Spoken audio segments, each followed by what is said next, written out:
Oh my god. Becky, look at her. Let Me Mansplain Podcast. Hello? I was wondering what's I'm like, looking at him like, wait, hold on. I'm wondering what's going on. Hold up.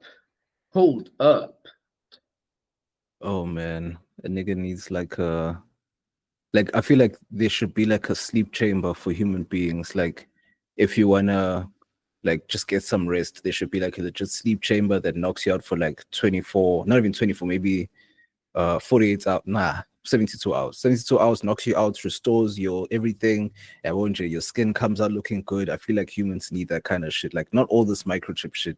Give us some shit that's gonna regenerate and rejuvenate us, then get us back out there.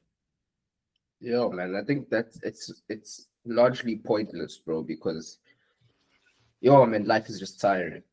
Life is just tiring, man. You just gotta double down and make it happen, man. It's just tiring, dog. Like even with after that 48 hours, you'll still get out and you'll be cooked, and you still need to run on reserves, bro. Oh, bruh, but at least, Nj, like I got my sleep and my rest. So, Nj, physically, I know that's okay. Sure, I'm good. Well, it's an option because you still have normal options in life. You have exercise, you have going to vacations, trips, or whatever. Let that be one of them where you have like a machine that you can like knocks you out. Not where it covers you. You must sleep in the whole thing, of course, because niggas will die in there. But something that, Nj, that just knocks you out and then relaxes you. Yeah, well, massages you, heals your aches, like an edible. Yo, if weed niggas always go back to the edible shit. No, but legit, like for me, it's like edibles. I'm not very. It's like the vape pen for weed. Also, that one I hit once, never again. That shit fucked me up so much. I was like, nah. So that's why I'm like, there's certain things I'm not gonna like. Edibles too. It's just a once every 5-6 months type thing. Like edibles is too much, dog. I haven't had one since last year. Right, that's what I'm saying. Like, you need something like that, but that's not necessarily cannabis related. That's just gonna massage your whole body, knock you out. Like, it doesn't have to be CBD related, but there has to be some kind of machine that can do that. Now niggas want to implant microchips and all these other things. But looking at how the world is going, I think, or have a conspiracy, and it's not even a strong conspiracy theory, that we fucked up in terms of doing the flying car shit, and now we're winging it in the part of life, basically, or in the grand scheme. Yeah. Question. What's the point of flying cars? Tell me. I don't know. I'm just saying that that's what they drew out in the 80s and the 70s, that in 2025 there'll be flying cars. So I feel like they didn't follow that part, and then now they're trying to do other shit. And like, because robots are now becoming prevalent, like legit. But let's think about it, man. And I'm not saying think about it from a scientific way, but from a mansplain way, though. What's the use of a flying car? Because you want flying cars because you want to be able to move, horizontally on the road and also vertically. So you want to have a lot of like vertical lines of traffic. But if you think about that, don't we already have that with like interchanges and highways where you have a bridge under another bridge under another bridge? Like those are kind of what would constitute as flying cars, because you have like 3 or 4 different lines of traffic under each other on an interchange. Also, if you think about how a fucking flying car would work, bro, that thing would have to have rocket launchers that keep it off the ground. So if you fly under one of those joints, you're cooked. Yeah, but that's gonna be those early ones. Then after they're gonna do like ergonomic or environmentally safe gases and all that shit. Because you know how they have electric cars, they're gonna do that with the flying cars too. But no, man, I just feel like yes, there will still be air traffic because there's still airspace that's planes and stuff fly in. So I believe for like normal civilian cars, there'll be like a low center of gravity type space where people can fly over, because it's like you going to the shop or something. It's like you'd have to go up, or let's say from your crib, like your crib here in Durban, there's so many corners and things that you have to take, whereas you can just zoom beamline directly. But think about it, bro. Like flying cars introduce new problems. Like imagine a nigga gets drunk from a groove and crashes into your apartment on the 7th floor. Exactly. Air control is going to get fucked. So I'm just like, that's what I'm saying. Let's see, right now it doesn't seem too logical, and that's why it was something from the 80s back then. Yeah, I feel like the best way is just to have functioning trains and everything where you don't even have to drive. Stupid ass monkeys trying to jump in. God damn. But yeah. Yo, man, Is that like a euphemism for black people? That's crazy. Only you thought of that, because Jay, in Durban, Jay, the monkeys just come out and then they start fucking shit up, bro. Like, and they've been coming more prevalently, so it shows that after this cold front, niggas gonna start turning up. Yo, man, speaking of monkeys and all of that type of shit, do you see Doja Cat beefing with that? What the Bro, fuck? that woman wants to be white so bad, bro. Yo, She she's is. so vexed. She is just white. wants- She Ah, is. Your What name you is see? Andile. No, guys. You see, this is the problem. Like niggas, like that's what I'm saying. Listen, niggas kept claiming her and everything. I'm like, yo, she was showing feet in racial chat rooms. Like, damn, oh, bro. That's Like, facts. all bro. of And her I love mannerisms, bro. All of her mannerisms and everything is just of a white girl. Why? Because she was raised by a white woman. Because she's half white. She's just white. It's just that she has black woman curves and features. So we're gonna come and claim her, and then she can use the word nigga. But it's just that that's a white girl, bro. Straight up. Black woman curves and features, bro. And Shorty jumped on that Ozempic quickly to get rid of that because she knows that brings the monkeys to the yard. Nah, but it's no, man. Doja Cat, that's a white girl, bro. Like, you can pick either or. Like, you don't have to be black just because you have black in you. You can pick either or, and you can see which side she chose. It's just that she's doing this side to, sell her music. But I'm not even gonna lie. Like, even if Doja had to come back to Saudi, she wouldn't even pass as colored. She'd just be a light-skinned black honey. Of course, yeah. But then the way she would act, would be like, oh, okay, she's from the Karen, suburbs. yeah, for sure. But the funniest thing, bro, is like I still clap though, no lie. Sensational. No comments, but Just once. no comment, bro. No comments. I feel like I'm at a point in my life where, the ism is deep enough in me that even if it looks good, I wouldn't do it. We have that's too what I'm many saying. things going on. Bro, Kane is right here. We can do protection and then I'll go. Yeah, well, how bro, man's will give me it will strengthen me because I know she has demons, bro. So I'm not trying to get those. But when you're hitting the back shots, I'm trying to holy words, look at Monique Pacuza, but boy, never.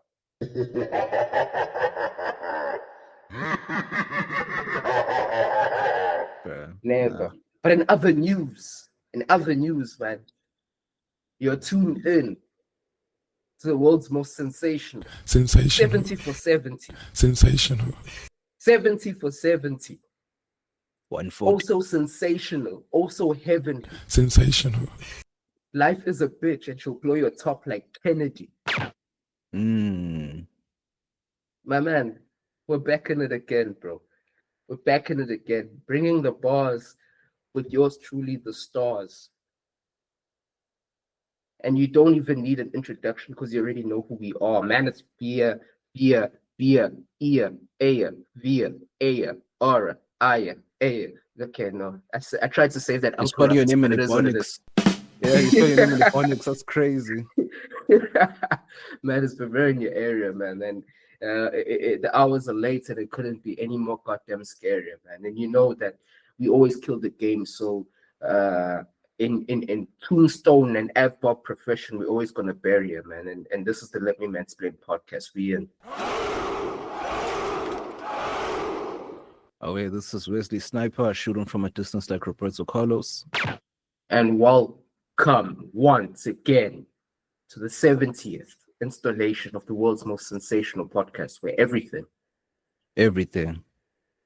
goes, just as long as you can mansplain it. Let's go.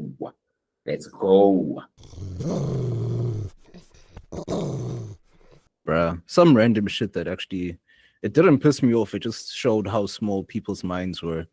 It's like, I don't know what phase in life I was. I think I was in varsity where this one guy was like, why don't you pronounce the word 70 as 70? I'm like, 70. Because I was raised in the suburbs. I always fuck people up like that. It's because they're so used to people, or they're so used to black people from the suburbs fighting for their lives. I'm like, no, because I'm from the suburbs. And then they just stare at me. I'm like, and what am I supposed to do? And they're like, oh no, like I thought you were just gonna pronounce like others. I'm like, nah, Bella, you become a product of your environment. So why are you asking me something stupid? So that's how it always. I don't even think it's a suburb thing. I just think it's a language thing. Like, it's just pronunciation. That's it. I'm gonna do my absolute best to speak it to the best of my ability. Like, obviously in stereotypical Zulu fashion. Okay, it's closer, I guess, Teta. So I know how to speak that, but I do my absolute best to try and pronounce it as best as I can. when you switch, like if I'm speaking English, I'm not gonna say 70. I'm gonna say 70. But if it's Zulu, then I will say 70, bro. Like there's a huge difference. Sure. Like You when can't use pronounce Zulu and I it put English words in it, I'll Zulufy them shits. But if I'm speaking exactly. English, yeah. But So the why thing is, should I what now I'll never do, Zulufy an English word? That's crazy. I'll never Englishify a Zulu word. That one I'll never do. Bro, back in the day, chicks used to call Kwamash K-Mash. Oh man, K-Mash. No ways. Oh man, no ways. You see that Amlazi thing? I'm never doing that. Man, there's no black person that The says Nico that. thing. No man, there's no way. Doja would. Doja Oh, definitely would. because she's a white girl. I keep telling you, that's a white girl. That. But she's not that white girl. But like I'd never expect to hear Doja in a sensational Benny the Butcher bar. She ain't getting that treatment. And Sweeney Hunt what? from No, Victoria. bro. Doja is in a coke bar. Definitely, I will find it one day, or maybe even when I'm editing this, I'll put it in pause. I know. And we've done enough coke bars, man. We've done enough coke bars. We gave you that coke bars because here at Let Me Mansplain, man, we are the plug serving all you fiends. All you fiends. Bruh. Sensationally so. Making sure the fiends go spastic. Making That's sure wild. they twitch. Nah, man, we need to serve the. You missed the bar, making sure they twitch, no Kais and Nets. Okay, fair enough. I was gonna go for speed because speed is also another drug. So that's a double entendre, triple entendre. It counts now because man's just got on Twitch, but yeah, I got you. But bruh, Of course. I have a random thing that I was thinking about for like the past few weeks. I'm like, I was thinking to myself, does the position that you used to play in sports carry out into your real life? Like, for example, for me, I'm a defender by nature. And well, basically, in terms of definition, I'm a sweep. I'm a definition by. Hey, Uncle Ruckus, this early. Yo, you am a definition by what? The nigga will use words he don't really know. Yeah, this. Ungangimizi mina la ekhulunywa khona isingisi, ungangisho kuthiwa ngabe uyaphi. Manazi ukuthi ngiyokhuluma isingisi, ungangibizi ngoba angifuni ukuba lapho. Into engizoyenza ngizosukuma lapho ngisakhuluma isingisi nonke ngivele ngifake impama. Nonke neskim sakho. I'm a defender by definition, but I'm a sweeper. So that's how I act in real life, where it's like I will sit and watch from the back and then cover if something goes wrong because I can only see where the danger is. Do you think the position that you used to play in sports back in the day reflects as to how you go about things today? Not really, because in any sports I was always a winger because I was fast as fuck. And then my pace was able to sort out my deficiencies. Because football, bro, what winger did I play like? Gareth Bale without the silky finishing skills, because I just push the ball and run past you. And rugby, the same thing. I just catch the ball and I just run because I was fast as fuck. And that's pretty much my biggest strength. So that's too one-track minded. I think now I'm more of like a midfielder, CTM, the way I approach things, because it's always high level and very tactical, and I like to think in systems. Yeah. No, I get you. Like for me, like, yes, of course, different sports you play different things. Because in soccer, I was never a defender. I was always up front. Because it's like, well, I don't know. I just prefer playing. Yeah, I just prefer playing up front. But in general, in like other sports, I was always a defender. Naturally, I'm a defender, even if I want to ignore it or deny it or not. So in my real life, that's what I do. I sit and I watch from afar. And then I cover so that whenever there's some kind of danger, I'm always there watching. And then if it gets past that certain part, then I'm always there to cover. I don't like being surprised. That's why. And also, most importantly, being a sweeper, I need free range. I can't sit in one position. I need free range to go all over, because if I get free range, then I can get shit done. That's just literally who I am. But yeah, there's some random shit I thought of. I'm sure niggas can relate.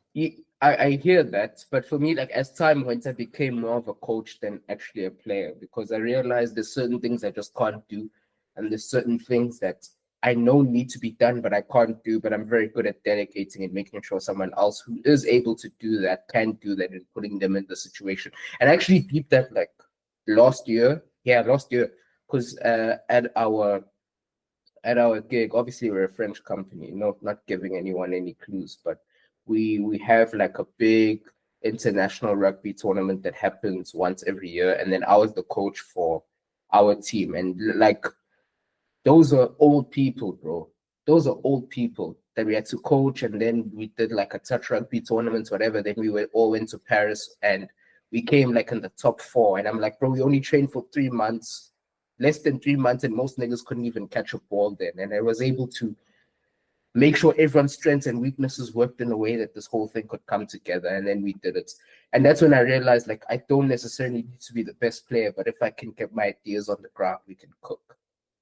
And weirdly enough, that's why I realized, bro, a lot of the top players don't make top coaches. Like Zizou is an anomaly. Like Zizou, I don't think we'll ever get another Zizou because Chris and Messi are not doing it. They're not going to be. But here's my thing. Coaches. Here's my thing about Zidane. It's like he did extremely well. Like he did like beyond well. Like he did amazing. It's just it was a great run, but 3 it's just Champions Leagues. Of course, legendary run. I don't think anyone will ever do that. But or maybe what 4 and 5 years now. It was like 3 in a row, then 4 and 5 years, something like that. But it's just like he passed the baton to Ancelotti because he did the Champions League in his first season, and he did the double with the league, and then he did just the Champions League. Then he left, he came back, he won the league, he dipped, and then Ancelotti won the next Champions League in 2022, I think. Oh, all right. But so the 3-piece was him there. Yeah, it's all him.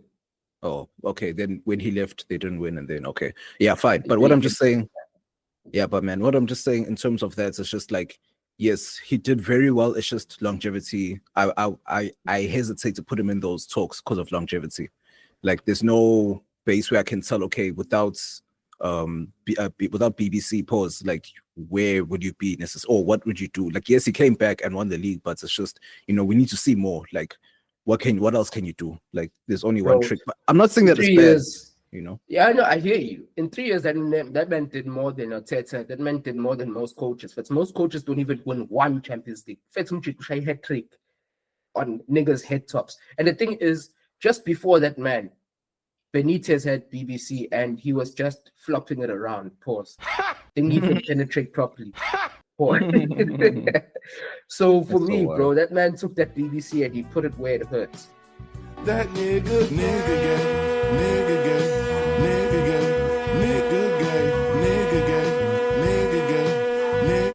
Hey man, yeah. All this homosexual rigmarole.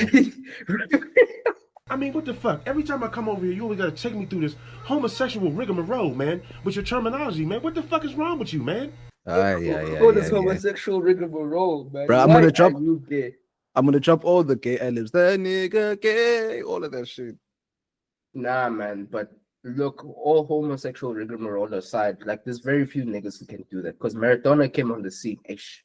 Nope. Henry came on the scene, ish. Nope. Neville came on the scene, ish. Nope. Seedorf, nope. Xavi, meh. In terms of what? In terms of being a dope elite player and then coming as a manager and thinking that's gonna transfer. Like, Guardiola's the best player manager ever. So that's the only one. Guardiola as a player isn't an all-timer. He was just a really good regista, a really good holding DM who can do the position thing.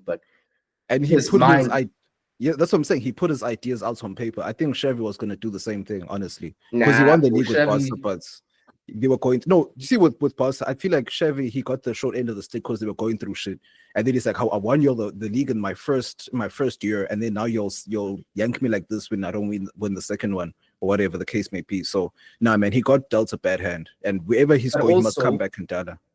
But also, this is why I'm saying Hansi Flick, bro, came in where shit was all over the place, and he organized it. I don't even think he bought insane players.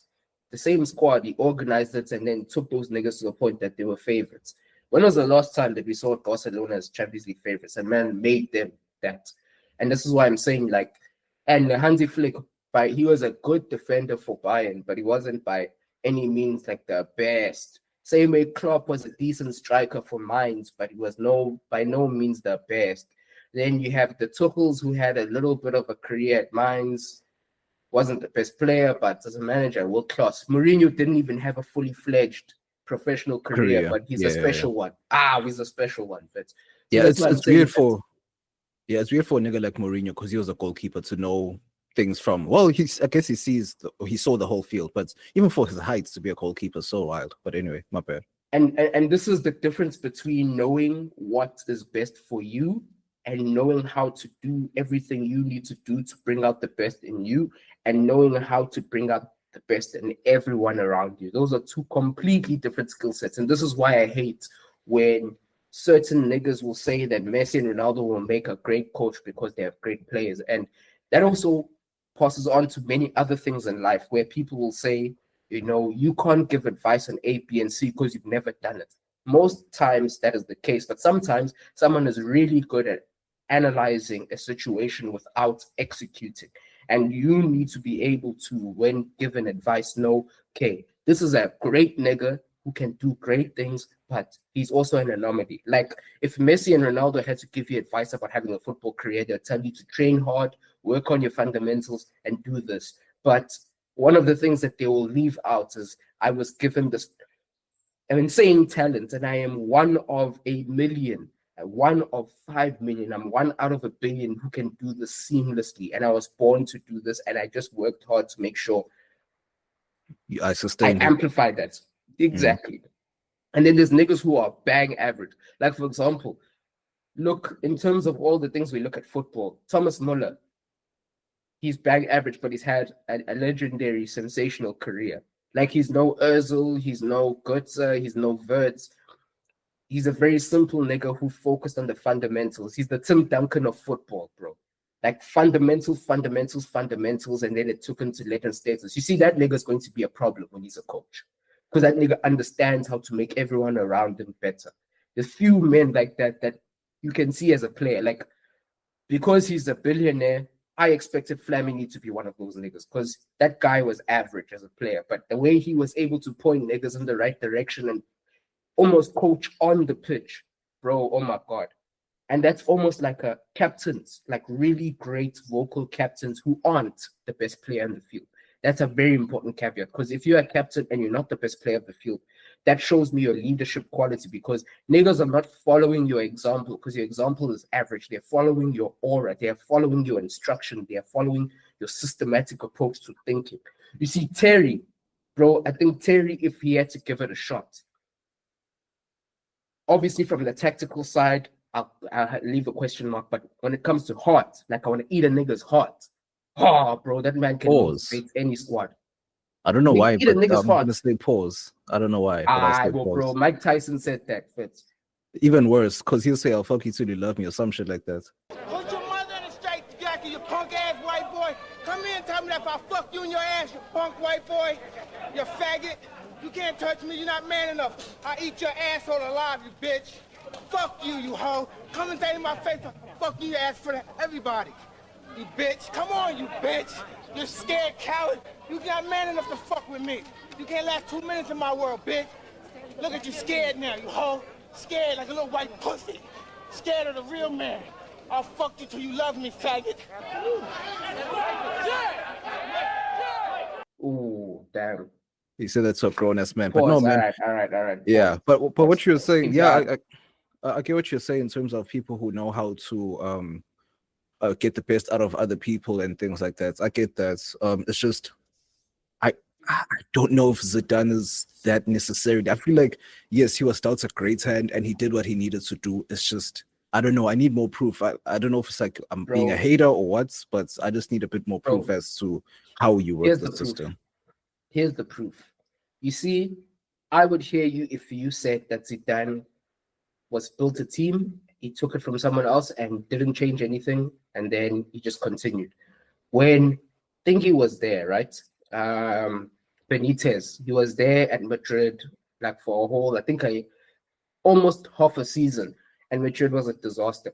Zizou, first thing he did is like, James, you're a silky player, you do the nice things, but I'm pulling you out. So we're getting Casemiro, we're putting a 4-3-3 with Modric, Kroos, Casemiro control the midfield.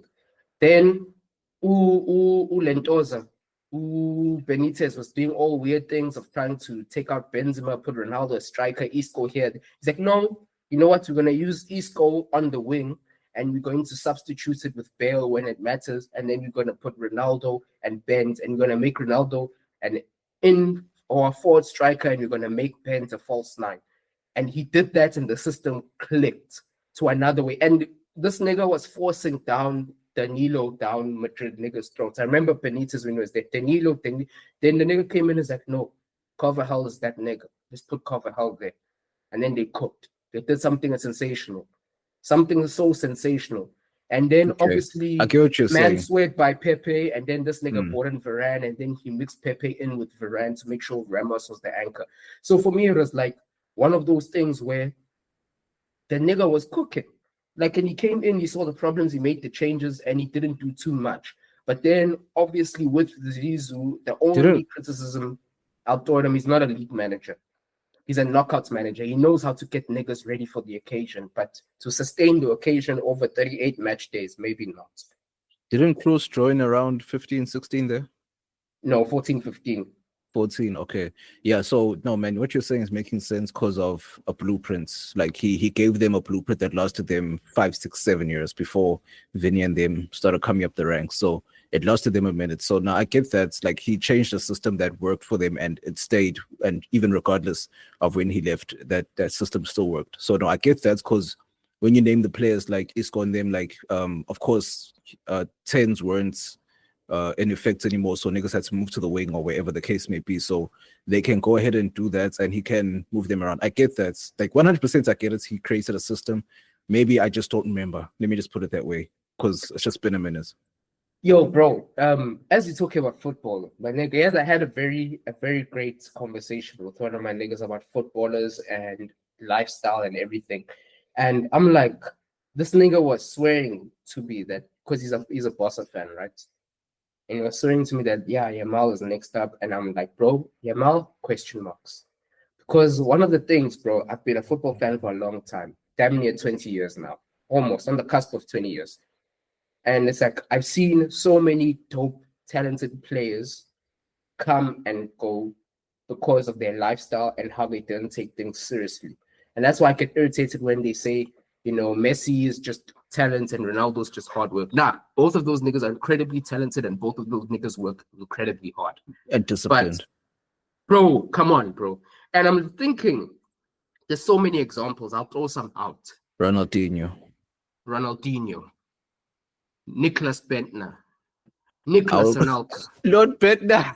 Lord Bentner, Faith in the flesh. Nicholas Anelka. He fixed it. He's one of the what you call it, outliers, and he's one of the really exceptional ones. But Dembele, bro, Osman Dembele was one of those niggas who didn't take it seriously. Another nigga fair to Robinho, another nigga fair to Charisma, another nigga fair to who was doing bullshit, Benzema. He was one of the outliers that fixed it. Yeah. He was an outlier that fixed it. Another one of the niggas, man, Kyle Walker. He somewhat fixed it and he was able to have a great career, but that nigga was ordering hookers. Benjamin Mendy. That nigga couldn't fix it. It got him in hot water and it cooked him. There's too many niggas, bro. There's Nasri. That cooked him. Greenwood. Isco. That cooked him. Greenwood. Okay, I wouldn't say good. Sorry? Greenwood. Greenwood. That cooked him. Rashford. That cooked him. And it's crazy with Greenwood. He's still having a good career because he was like best player in League One not so long ago. Yeah, he's one of the best players in League One. And for me, it's like Lassana Diarra, that cooked him. Like there's so many niggas where this guy was destined for the stars. He was destined for all of it. He could have had all of it, but because Alexandre Pato was another one. But because these niggas were partying, niggas were showing up to training late. Sancho, another one.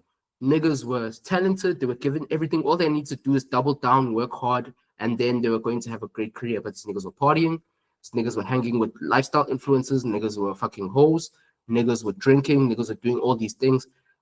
All these things of not sleeping, having a terrible diet, liquor, hoes, all of this. It shows up on your physical form, and then you end up having all these unnecessary injuries, and then it cooks you down the line. And that is almost an example for life, because a lot of niggas think that if I was born to a rich family, if I was born talented, if I was born with some gift, good looking, this, that, and the other, I'm set for life. But you gotta lock in.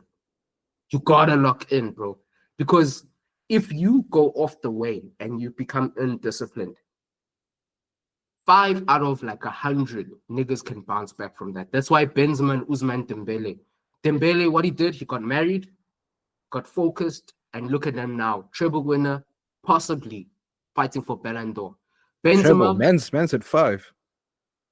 Man's hit 5. Yeah, of course, treble, but he didn't hit the 6th tuple. But okay, five trophies in a year. He could be up for Ballon d'Or. And if the world has any justice, he gets his. Benzema, same thing. Nigga was crashing Lambos, fair to his filming his teammates and blackmailing them with sex tapes, doing all this shit.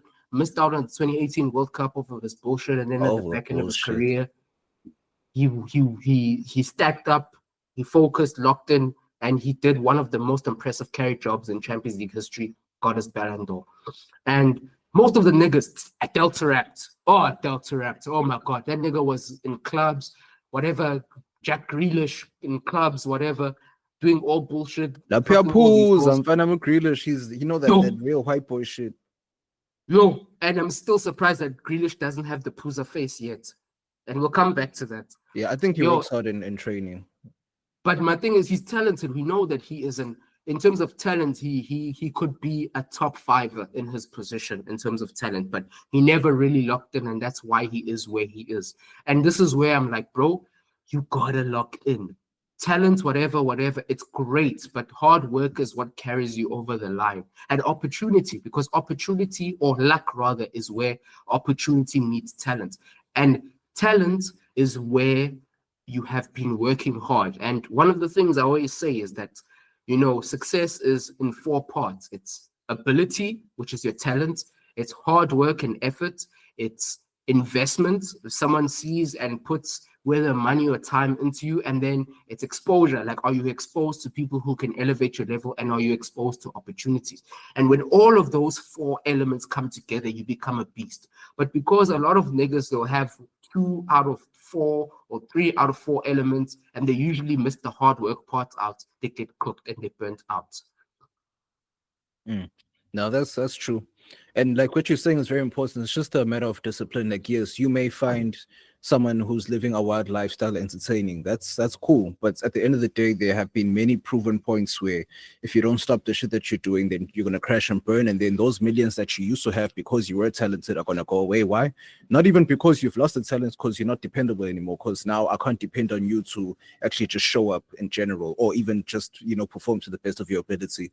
And then eventually you start going down the ranks, you get shifted off to A bar.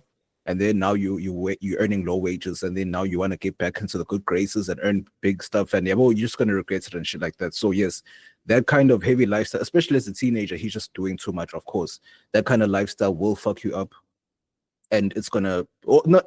Of course, like you said, some certain niggas have tried to or have successfully turned it around, but if you see it, it's good not to go down that path. So yeah, I get what you're saying. Like, yes, it's entertaining for niggas to see and stuff like that, but at the end of the day, it doesn't necessarily mean that niggas must get married immediately or whatever, but structure.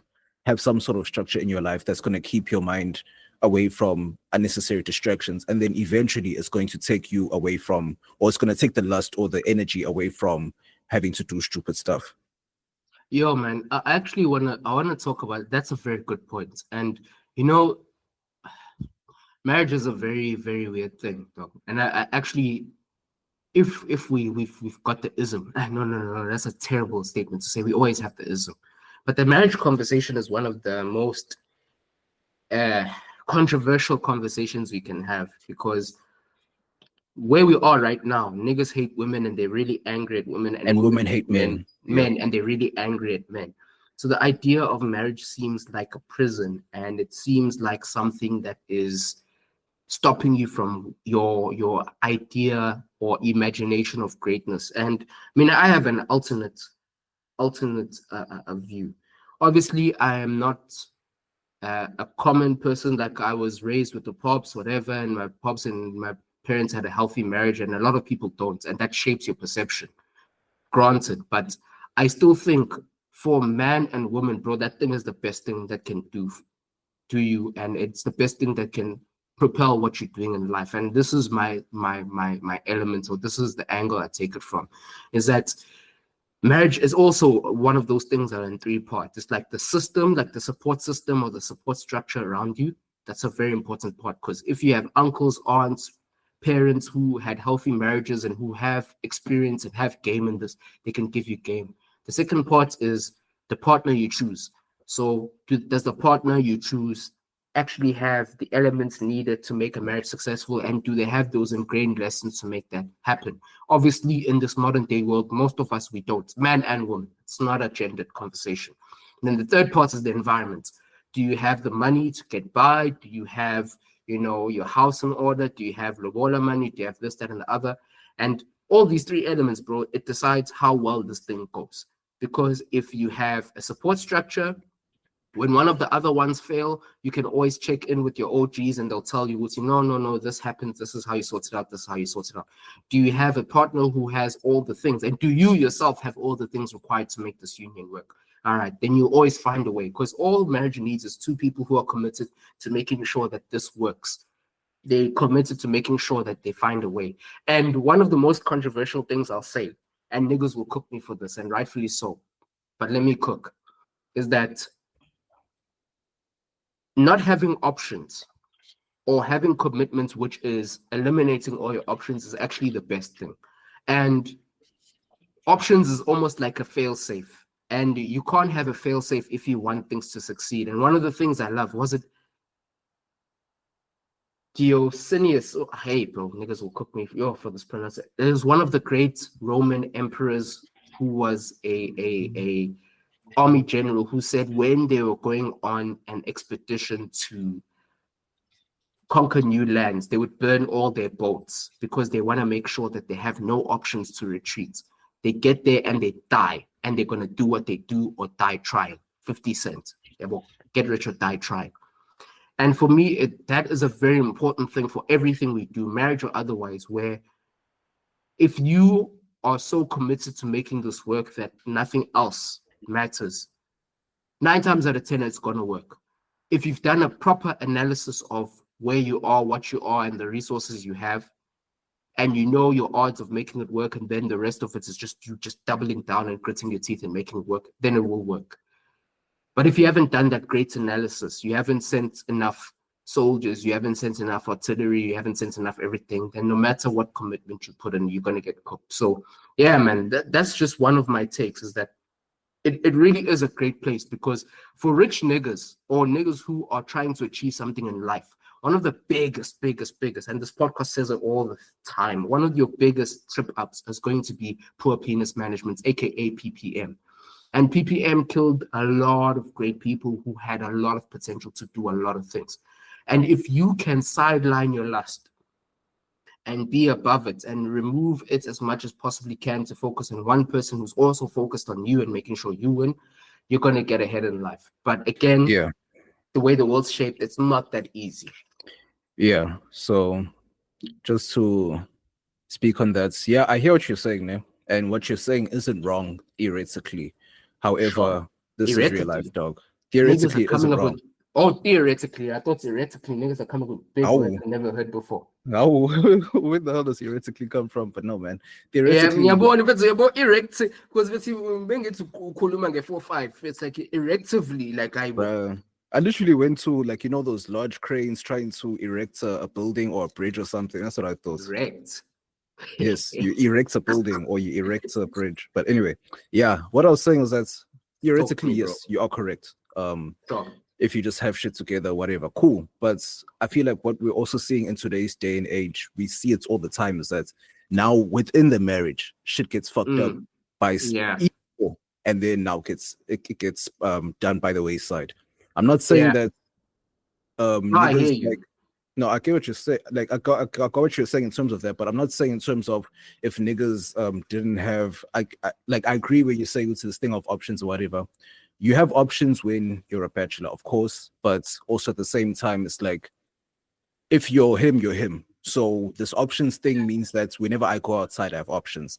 I feel like that's what it's supposed to be like, instead of, yes, you can have a roster or whatever, of course, as a bachelor, but as a gent, let's say you're in a relationship and then you get out that, let's say, long-term relationship or whatever the case may be, whether it's between 2 years and up. You get out of that. But Sure. if you're Yeah, him, yeah. you're still pull either way. That's number one. Number two, it's a thing of it's not that easy. You can lock in and plan and everything, but at the end of the day, we're all human beings. And what's the one thing Sure. about human beings is that Yeah, humans yeah. they'll wake up one day and decide not to want to fuck with you, not to want to be with you. They can wake Yeah, up and decide yeah. to cheat, whatever the case may be. It is Facts. what it is. That thing will just happen. So it's not something you can plan for. All you can do is just to make sure that when you're good or try and handle it the best way, not necessarily try and avoid it. Because there are obvious signs in the beginning that you can see, but if you don't see those signs and end up seeing them 10 plus or Sure. 5 Sure. years later, then Ain't you're fun. fucked. Ain't fun. You know what I'm saying? Yeah, yeah. So No, I'm just hearing you, dog. nah, Ben, just to cap my bad, bro, but just to cap this all off, or just to cap it all off, yes. I know that especially if you had to look in companies like the CEOs and all these guys are all married, but there's always one common theme with all these guys. There's always some shit happening in the background with them. So it's like I can't really equate success to that necessarily in terms of companionship and having one person that you stay solid with. Yes, it keeps you focused because it keeps your mind off of stupidity, and you know you're coming home to this because lust can fuck you up in so many different ways, whereas when you're receiving what you need from one place with additions on top of that you're willing to stay committed to, then yes, that makes sense. Whereas in general, I feel like it's up in a balance, and it's always been that way, well, especially now, but this just up in the balance. Yes, it gives you the structure, but at the same time, it's all down to you and your discipline as a human being. Like that's what I'm saying. So yes, in terms of the grand scheme of life, in terms of getting high positions, niggas will look at you, or basically marriage is a status symbol. Niggas will say, okay, are you married or do you have a long-term girlfriend? They say, okay, yes, that means that you're dependable, that means that you're committed, and if we run with you, that means that you'll stay. It gives off that idea, whereas niggas are doing whatever they want in the background. So I understand from front facing point that it makes sense, but in the background, nah, it's not 100%. Man, I know you want to cap this one off, but I actually want to go deep on this one, you know, and hear me out. So one of the things, and I'm a nigga who went very deep into the red pill, right? And I understood a lot of the things and a lot of the concepts and a lot of the almost not conflicts, but a lot of the what's the word for when you're the criticisms, there we go. The criticisms of marriage, I 110% understand it. And a lot of them lean on stats. So for me, this is a value proposition issue where we'll see stats that say, I don't know, 60% of couples get divorced and 75% of women lodge those divorces. That's a fine stat. It's a true stat, whatever. And then we'll see a stat that's saying 90% of businesses fail. Cool. That's another very, very, very valid stat, and it's very true. But when you see value in something, bro, the stats don't matter. Like, I want this, and I'm going to have this, and I'm going for it by all means. For a business, when it comes to business, we know that that's one of the best ways to achieve financial freedom, and that is one of the best ways to have, you know, a very, very, very a high risk to return ratio. But if you fail, it's the other way. It's like 90% of people who try this are going to fail, and 10% of people who try this are going to succeed, and the success is so high, and all of us dream of that success. We all dream to have a system or a lifestyle where we don't have to consistently clock in to make money, and we have a system under us that makes us our money. We see value in that. And similarly so, I believe that when it comes to marriage, that can be one of the things that can really elevate your life, because one of the downfalls of having multiple HUDs that niggas don't talk about is one, the hedonic treadmill, that you fuck a thing, you get a thing, you fuck a thing, and you keep doing that until it doesn't make you that excited anymore, and it's just one of those things that you just do, right? And now pussy, which is one of what was meant to be one of these most exciting things in your life, is no longer one. It's just one of those things that you do. And when one of the things that brought you so much joy and brought you so much fulfillment no longer fill that fulfillment, you're kind of cooked because you lose motivation. And a lot of guys that reach out to me, and a lot of guys I talk to, they have that issue whereby they're just not motivated for life, because this thing called pussy that everyone has painted as this ultimate be all end all goal is so easy to get, and it's just like, man, I've gotten it, now what? And that's one side of it. Another one is where you look at your system and you look at fulfillment. And you look at, I'm making all this money, whether niggas want to admit it or not. There is a certain pride that comes with taking care of your people and taking care of your family, especially if your family takes care of you. And that's where I think this thing is broken, where we try so hard to make this money to get and provide for families that don't appreciate us, provide for women who don't give a shit, who will just jump on the next dick and who will just jump on the next nigga who has a bigger bag. And this is why I'm saying it's very important to choose. It's just the same way when you go on career mode on FIFA, bro. You got to check that potential. You got to check the scout report. You got to check everything to make sure that this is cool. This is cool. And if it is cool, it's going to elevate you, because I stand by this and I say this from personal experience. There's nothing. There really isn't nothing that will give you more fulfillment than a proper hand that is holding you down, that is fully bought into your vision. Now, of course, the supply is not that high.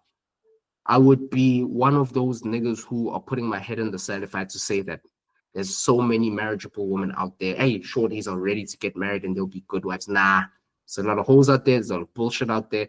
And there's a lot of terrible people out there. But if you think about it, it's counterintuitive, where you understand there's a lot of hoes out there. You understand there's a lot of pieces of shit out there, but you also want to put yourself in the mix among all these pieces of shit, where you are no longer playing to win. You're now playing to just not lose.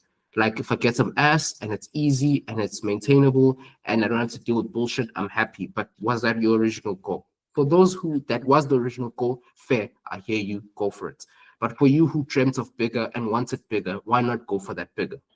And my whole perspective on this is to say that we don't have the environment, because I said I brought up those three things that are important for this thing to work. We don't have the environment, we don't have the partners, and a lot of us don't have the support structure. So it is a lot of work for a lot of people to try and make this thing happen out of nothing. And then there's also a financial factor, man. The economy is bad, and getting married is fucking expensive, bro. It's cheaper to just get a shorty, bang her out, and then when she gets too over the top, get another one, because this thing of lobola and marriage and blah blah blah, bro, it's fucking pricey. But for those of you who can and who are looking for it, I think have that conversation with yourself and really see truly what the benefits for you would be. Don't let niggas tell you what the benefits might and might not be. Really look at you for it, and if it's for you, go for it. If it's not, it's yeah. Right. Here's my thing in general, because mostly I was just playing devil's advocate. Like, yes, I do believe like marriage, I get that, because it just brings that structure like we were just mentioning. It's just my thing is that there are so many different variables that you don't necessarily know. And I'm not saying that to push anyone away from the actual thing of marriage or the actual act of marriage. What I'm just saying is just that's how life is. You have to be realistic, and then it's up to you as to the scouting that you do and whatever you do beforehand, just to make sure that this is a chick that's for you. Cool. That's one thing. But at the same time, I truly believe that people mustn't be scared, because I remember you tweeted something.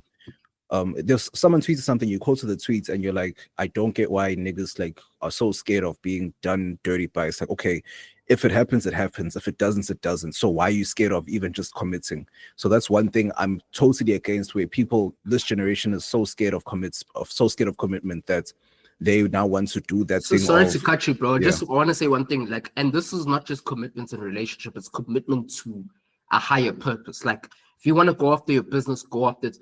Commitment isn't just in a relationship context, because every time you hear commitment, it's like, yo, you could commit to one girl, and niggas don't want that. They want variety. Fair. But if you want to make money in this life, you got to be able to commit to one system, whether it be trading, whether it be stock investments, whether it be, tenders, whether it be businesses. You have to commit to a system that's going to make you money. And that system is going to come with ups and downs. But continue, my bro. Sorry to interrupt. No, I get you. I get what you're saying. It's just, even if you had to just generalize it or put it on a more broad scale, is that, no, man, you can have that, but people are just scared in general. Like, whether it's a romantic relationship, whether it's a business relationship, whether it's an interpersonal relationship. People are just scared. So they are just afraid of, and even us, maybe there are things that we're afraid of that we're supposed to do that we're not doing, but it is what it is. So it's just like a thing of we're afraid of going to that next level to now push this thing because we've never done this before and there's no level of comfortability. That's why I'm just like, I guess why people don't do it, but I understand how it could. But like, since we're basing it around marriage, I'm just saying, let's say, yes, I understand that marriage, it should work for you if it is for you. And I do suggest it, or I would suggest it if you have a girl that you find that's okay, sure, I can spend the rest of my life with. I would suggest that to niggas that are sure about that 100%. But if you don't have that girl that you're willing to spend the rest of your life with, if you're unsure, like if you get an ounce of uncertainty from a woman, especially, don't go for it. If you get an ounce of uncertainty from a situation, don't do it. Because it's like, especially, you know how people keep saying trust your nerves when it comes to just life things in general. Like, no man, trust your guts. And it's like when you start trusting your guts and then you see something happen that you missed and you're like, you know what, shit, yes, I really should listen to myself. So eventually, in the end, okay, a lot of niggas, when they listen to themselves, they fuck up. But if you you know what I'm saying? But if you're trying to do the right thing, if you're actively thinking of doing the right thing that's good for you, then trust your guts. If you just want to enjoy, then use your brain. No, not even enjoy, use your brain. Just use your brain and figure out if it's worth it or not. Point blank. Facts. No, bro, like I actually wanna, like, these are one of those topics where we talk about it a lot on the world's most sensational podcast. But like, I actually want to bring myself as an example, because we usually do the general devil's advocates. I'll use myself as an example, right? And like to tell the niggas like a real situation. It's like me and myself. I was raised in a situation where marriage was the goal. It was always the thing, and I'm a lover boy. I'll say it flat track bang. I've always been a lover boy. All this niggas been in relationships ever since. Like, you pick your head up, you ask him what's going on in his life as niggas in a relationship. I'm with the shorty. I'm with my shorty. Since high school, this nigga's never been single ever. Not never, but I don't think you've ever been clearly single. Clearly single, I'll never. Nah, there's been a time. So to round up my whole thing is like, I grew up obviously in that type of setting, very Christian, very relationship focused, marriage, blah blah blah blah blah, cool. And I grew up with that thing, seeing my parents and what they did, and they told me their whole story, and I'm like, you know what, I'm gonna do that too. And I had the whole thing like in early high school, I had that whole thing of, you know what, I'm gonna do the right thing.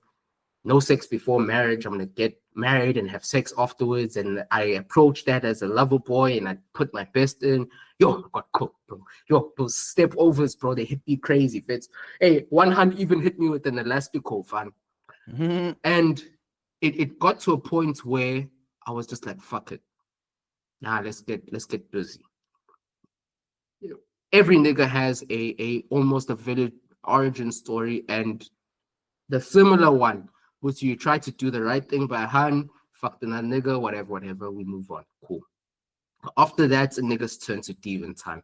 That was about between 16, 17, all the way to like 21, 22. In that 5 years, a man ran havoc. Man was busy. Man did things. And I think one of the things and the reason why I want to have this conversation is because one of the things as gents, we keep it too real. And we make it to the point where only real niggas can read between the lines, and we can decipher the information that wasn't said from the little that was said. But I've realized now that most gents, they can't decipher the information from the little. So I'll give you the whole. And for me, it was like in that 5 years, I've done some sensational things, bagged some sensational, bad-looking things. And the first probably year or two, probably between 16 to like 19, it was sensational, bro. It was so sensational because I had the minerals, right? And that's one of the things that niggas don't talk about without sounding like an absolute arrogant dick. But I had the minerals. It came from a very decent family, old man and old lady blessed me with decent genetics. So I was good. I was gymming. I was doing all those things. So all of the tick box exercises thing we do, which is, do you look good? Do you come from money? Blah, blah, blah, blah, blah. All that was there. And I was able to cause and run amok, right? Cool. And then there's a point where the hedonic treadmill hit me, where I'm like, bro, I keep fucking with these hoes that look really good, but I don't really like, because I want to feel power. Because one of the most important things about this is power. Because there's no nigga who wants to feel like an idiot. The moment you see a han who you see is a real thing, and then you bring them around your boys only for one of them to pull you on the side and say, are you sure? That makes you feel like an idiot. And that's happened to most niggas, not all, but most. And the inverse of that is feeling the power, where whether she's a good hun or she's a piece of shit, you get that satisfaction from doing her dirty and finally being the one or shy step over. You hitting the step over on her. Whether she's good or dirty, it is what it is. I got her before she got me. And that was one of the most prevalent pathologies in my head. Would say, hi, bro. Yeah, I did it dirty, but you know what? She was going to do me dirty, so I did that. Yeah, and I kept doing... Sure. Yeah. Now, saying so that's just literally how niggas do these days. It's just the thing of playing catch up. Like, oh no, this hunt. Oh, it's not even playing catch up. It's just playing avoidance, like playing defense 24/7, trying to avoid a collision, trying to avoid a slide tackle or whatever. And that's what I'm saying. Let's see what you said on that tweet, and then niggas will all come into like, oh, but what if she does this? I'm like, and so what if she does? You move on, bro. You move on, dog. It's not that difficult. It's like, yes, she can make you Popeye, but you can either take your L in peace or you can crash out. It's all up to you. So that's what I'm saying. Yes, I get what you're saying, where you say we explain things too much from a real nigga perspective. But at the same time, as gents, that's the only way. No, but that's the only way as gents that we can understand, though. That's the only way we can understand, because yes, you can break it down for niggas, but when you break it down for niggas, it sounds lame. So you have to tell them in a real nigga way. For me, like at this point, it's no longer about me having aura or looking cool. It's about me giving you the facts, the ism, the truth. Like the truth is, I did that, and for me, it personally hit a point where I couldn't get any more happy, and it was just like, okay, you do this, you do that. Okay, this one is not feeling it. Okay, next on to the next one. You do this, you do that. They give you the cheeks, and then they're gonna wild out. Usually between a month and 2 months. Because always, bro, it's always the same thing. And it got to a point where it was almost systematic, because I love systems. I love thinking in systems. I love being systematic. You say this, you do this, you do this. And then around, 8 weeks, 9 weeks, between 8 and 12 weeks of fucking with this thing, the what are we conversation comes, you might diffuse it, and then it becomes a crash out because she thought it was this, because you laid the game and the ism on so thick that...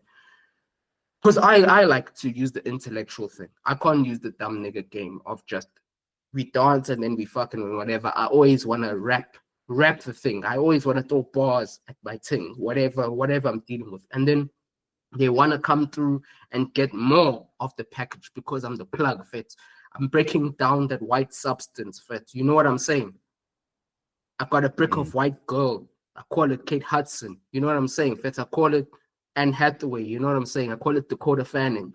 But always at that point, it's where the dismount comes and the exit strategy comes, and that's where you realize, all right, even though she a piece of shit, but like I did it dirty, and how I'd rationalize it is that, all right, I did it dirty before she could do me dirty, because I've seen how she moves with other niggas, and other niggas got done dirty, and I just caught her before she caught me. And then I came to a realization where it was like, I'm spending a lot of time with hoes I don't like, I don't care for, and getting ass, which is great.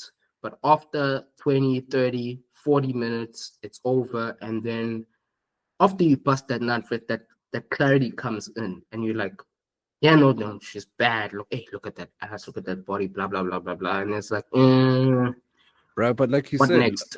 But like you're mentioning logic and accountability, people don't have that post-nut clarity. They may have it and they may have that ick, but then they know that they'll do it again at some stage. So it's just a thing of niggas. But if she's bad enough, especially if she's bad enough. Of course. And niggas will ignore it. And niggas will ignore that feeling and go ahead. That's what I'm saying to when you can't equate the way you think. Yes, I understand that.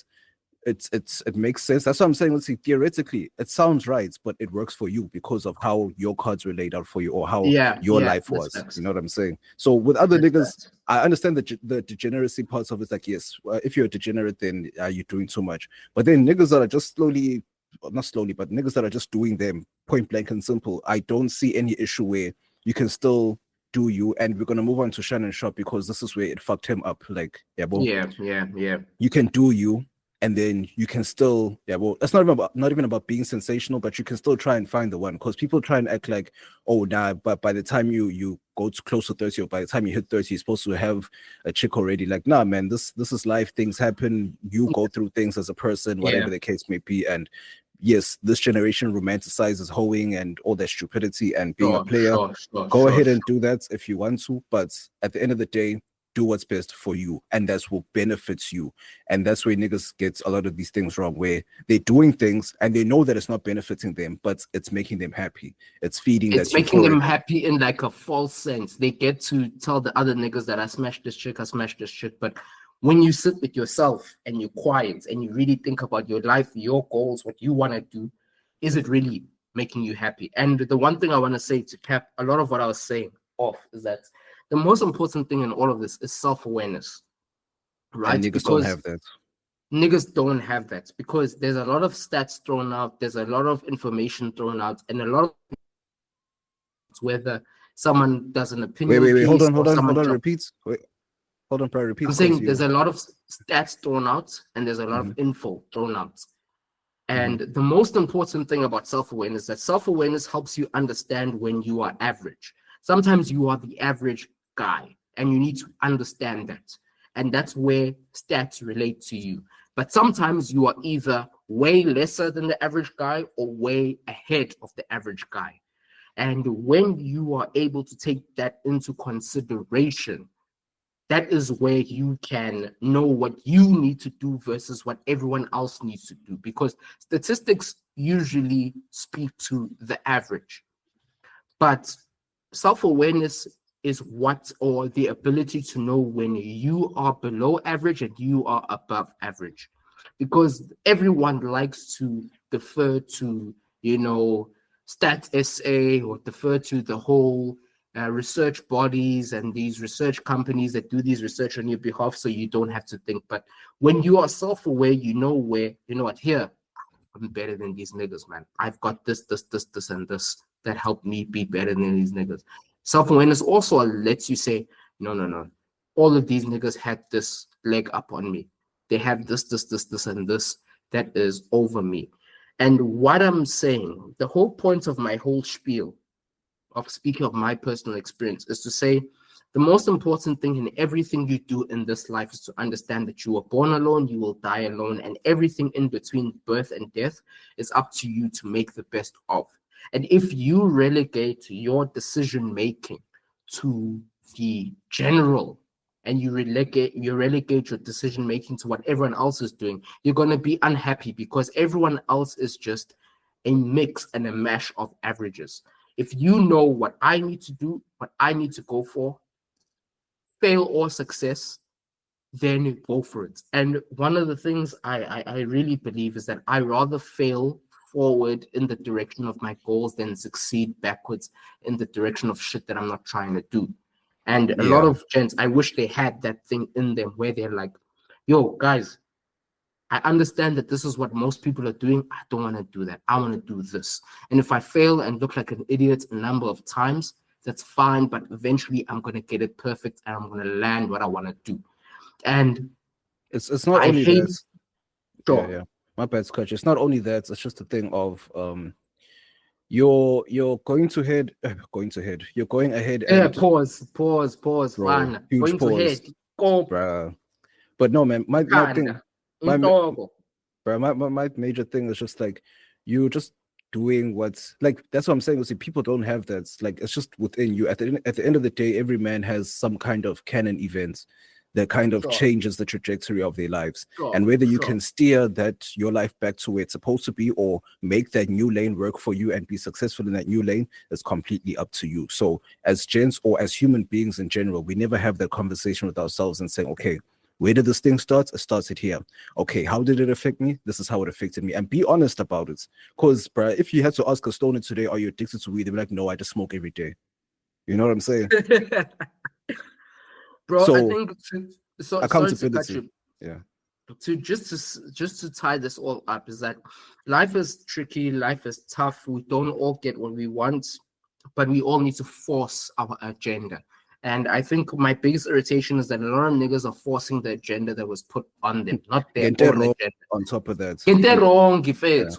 Like, you want something, go for it. I'd rather you fail on your way to success, because failure is not down and out. It's just you hit some snags in the road that made you recalculate. Keep going for what you are going.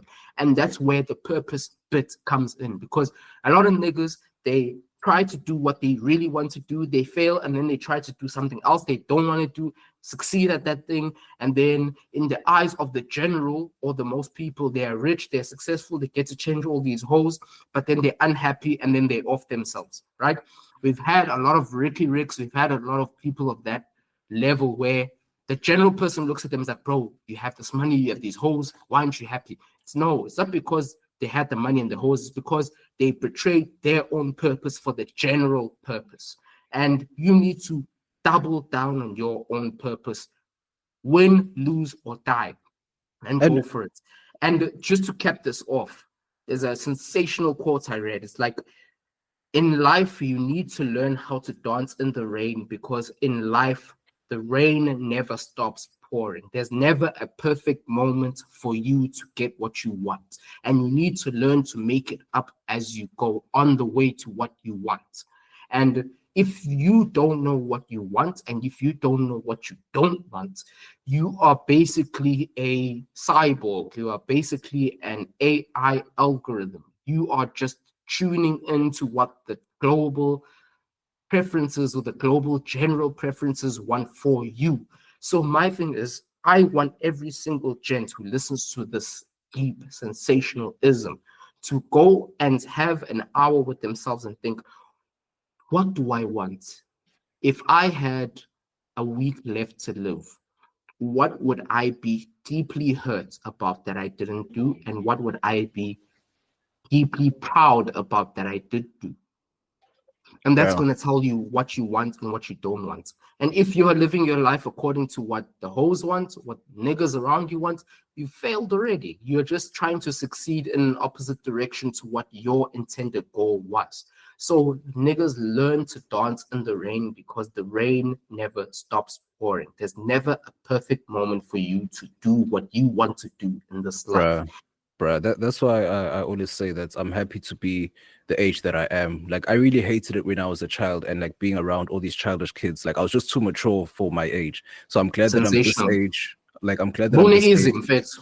What's up? You had ism, bro. Oh yeah, it is what it is. But my thing is, like, I'm just glad that I'm now this age, and me doing me, I don't have to now worry about everyone asking why I do me. They still ask, why do I still do me the way I do me? But I'm still going to do it the way I do it, without having to worry about seeing you every day. Whereas, you know, when you were younger, people were asking why you like this, why you like that. I don't find shit funny. Not everything's funny unless, it's like comedic level. But, you know, we're all different as human beings. We all function differently.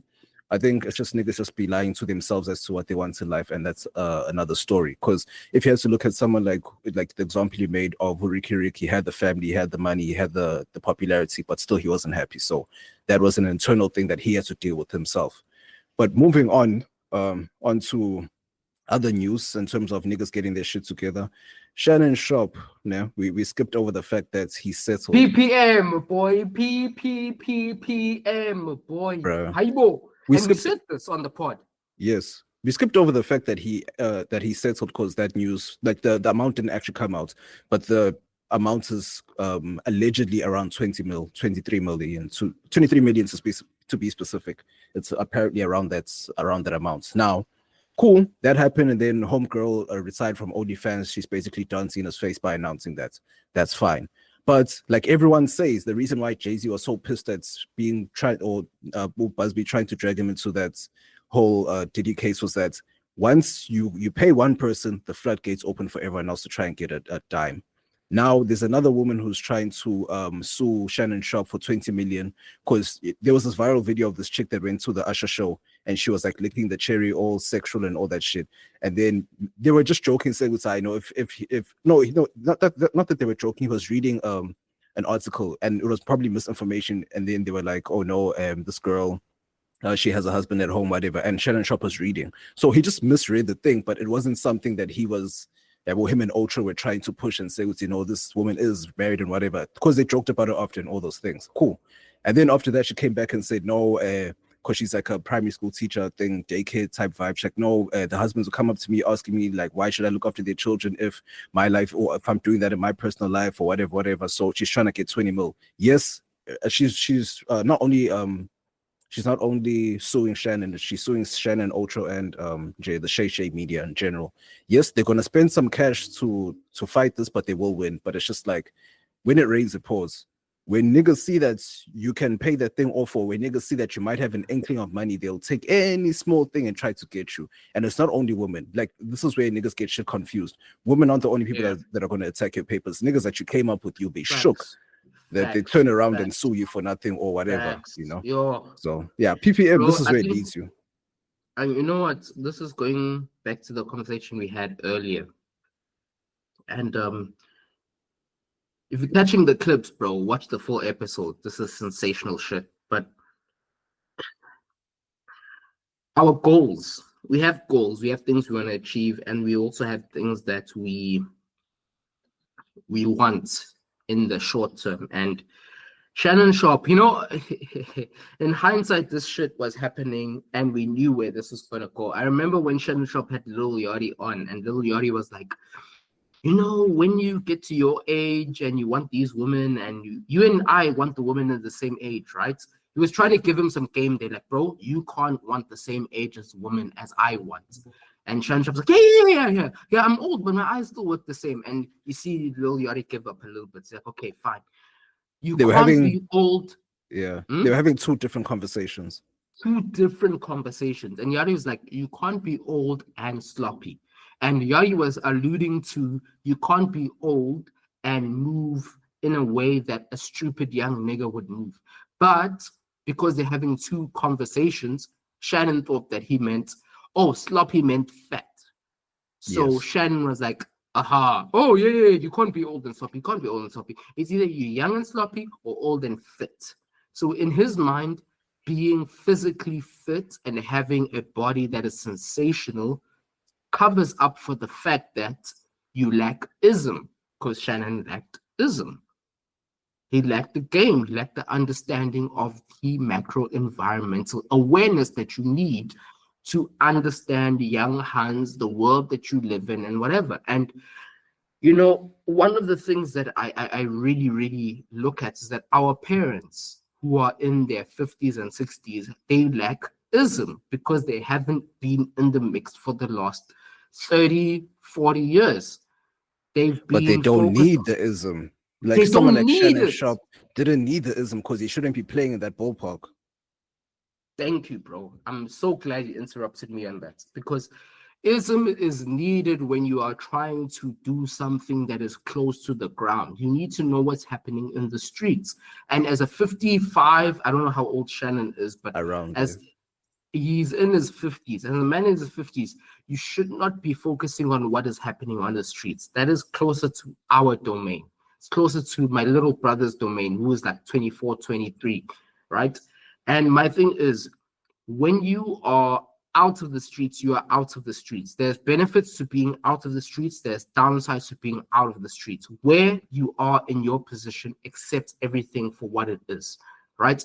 It means that you are making so much money that you don't have to be plugged in. And this nigga was making so much money. He had like 100 million ESPN contract. No. Which meant that it wasn't 100 million ESPN contracts. He was supposed to get a pod deal for 100 mil, but it was just news. So basically that was him those were negotiation tactics. And then nigga said, huh? And then that's when they snatched him. Thanks, bro. Appreciate you. But we are playing in the realm of 100 to 150 million dollars. Translate that to rands, you are almost looking at 2 billion rands, right? And I think it was too late though, like for him.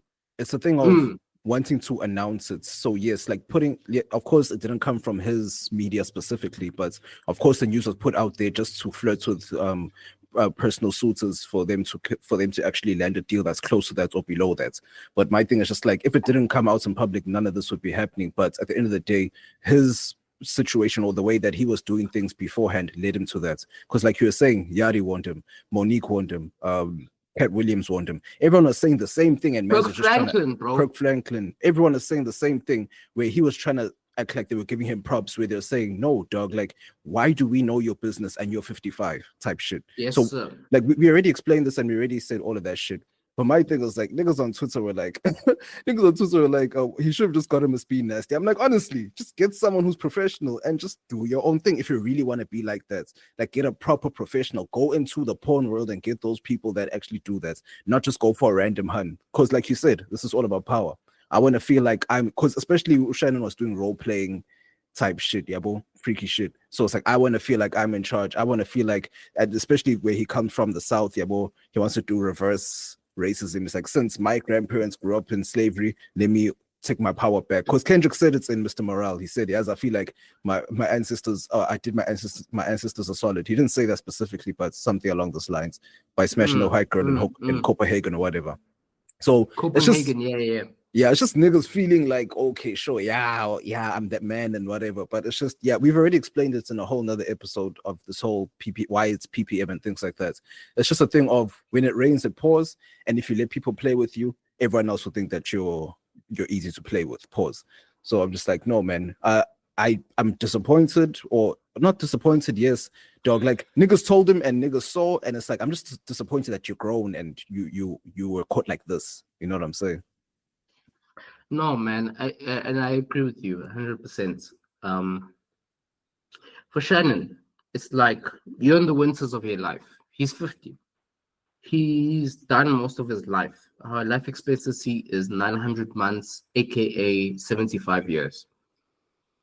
He only has 20 years left, plus minus, right? And for me, I'm expecting some high levelism from that type of man in that type of position. And the fact that he's stuck in the same trap that a lot of niggas our age is stuck in is really trying to avoid an uncle. Wiggle. My next sentence is going to be crazy. Wiggle. Sounds like you were saying that Jason Derulo song. Bro, it's disappointing because when I look at not Cat Williams, but Shannon Sharpe. Shannon Sharpe, I'm waiting for him to drop gems on me. He's an unk. And unk is not merely a position of someone who is out of the mix, who doesn't know what's going on, but it's a position of someone of authority. Yeah, right? And my bad to cut you. And that's why, like, my bad to cut you, but that's why I'm like, you shouldn't be given that, or you shouldn't be affectionately known as that when you're still making these type of flops. Now you're just Uncle Shannon. You're not Unk. You're not Unk, full stop. You're now Uncle Shannon. You know what I'm saying? There's a huge difference. Huge difference. Because when you're Unk, you put money and you're doing, you can give game to young niggas. You can give game to young niggas and everything. But when you're Uncle, this person, yeah, sure, you're Uncle, but you're still you. You're still trying to do you. Whereas now you're supposed to be, especially in terms of his pockets and where he was a NFL Hall of Famer specifically. So he's not a nobody. He's someone. So it's just like, okay, yes, dog. Like, understand that the higher you go, more people try to test you and they'll catch you on damn near anything. So it's like just a thing of trying to make sure that you're good. Yes, a lot of people do freaky things in their own time. It's just, and not saying don't be freaky in your own time, but just do it accordingly and make sure that you try and trust this person to an extent. No one's saying get married overnight. No one's saying this and that. But what we're just saying is get your shit in order, get your thing in order, try and invest as much as you can, as much as you don't necessarily know. But also just on some real nigga shit, it's just, bruh, you couldn't have gotten an escort service at least. Like, bro, you have money. That's the one thing that fucks me up about this. Is like, just on a real nigga basis, we can try, and we've already done this in a whole nother episode, we can try and intellectually explain this. Just on some real nigga shit, it's like you're just moving mad sloppy. Makes no sense. Now you're caught up in so many different things. Anyone can say whatever they want, so they can now try and chop you down. And both Smokey Robinson, I don't know if you heard, Mans is just fighting allegations out here, and they just keep coming out. And it's like, I'm shook because I'm like, how Smokey? You know what I'm saying?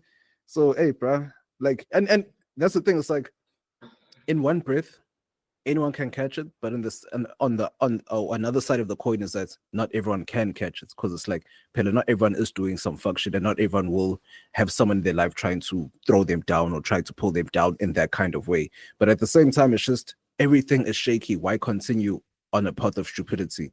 Yes, the flesh is weak and all of those things, but man, this is life. You get caught up either way, and that's what I'm saying. The times that we are in now, we are just, man, the world is a cycle, or history repeats itself. We're just in that cycle of the finding out from the fuck around. So now we're in the finding out phase from the fuck around. So we fucked around, now we're finding out. And that's literally how life is today. Everything is finding out. We found out that there's COVID, found out that there's aliens, found out that there's this. We're just in a stage of finding out. And if you're going to fuck around, you will find out sooner rather than later. Bro, like, I wanted to interrupt, but I held myself. When you were saying the flesh is weak, and look, I'm a very religious person. It is what it is. It isn't what it isn't. But flesh is your skin. It is your biological DNA. It is what you are.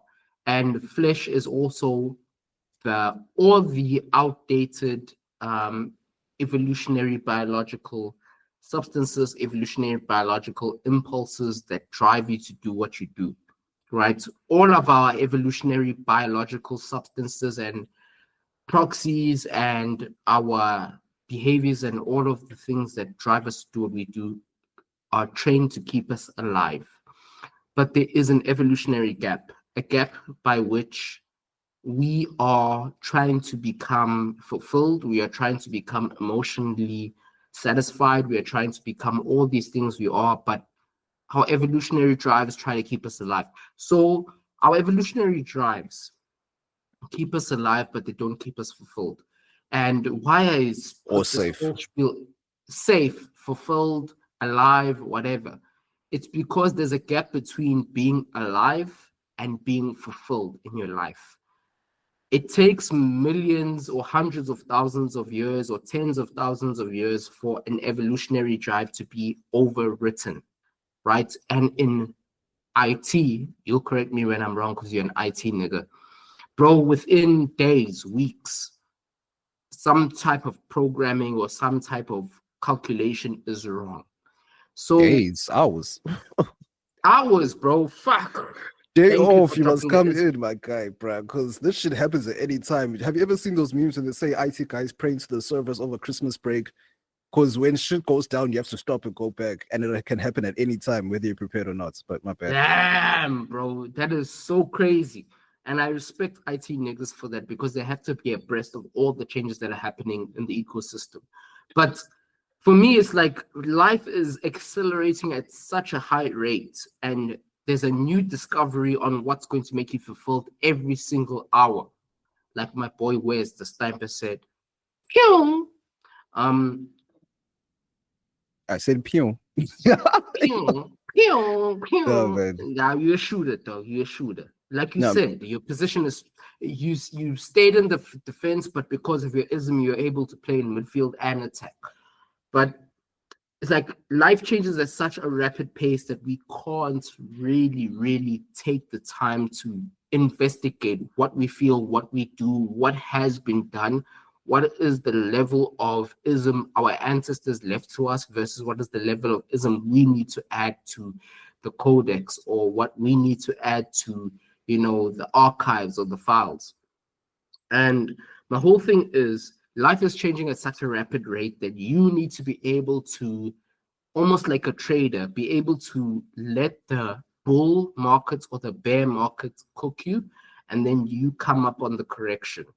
For all my traders, they know what I mean. For all the non-traders, it means that sometimes things change at such a rapid rate. They go super negative, super positive, kind of negative, kind of positive, and you need to be able to regulate yourself to know when I jump on.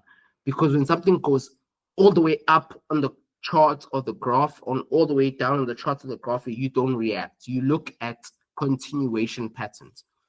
Because I'm a trader, I speak to the trading niggas in the room, but bro, and you can't be super emotional, bro.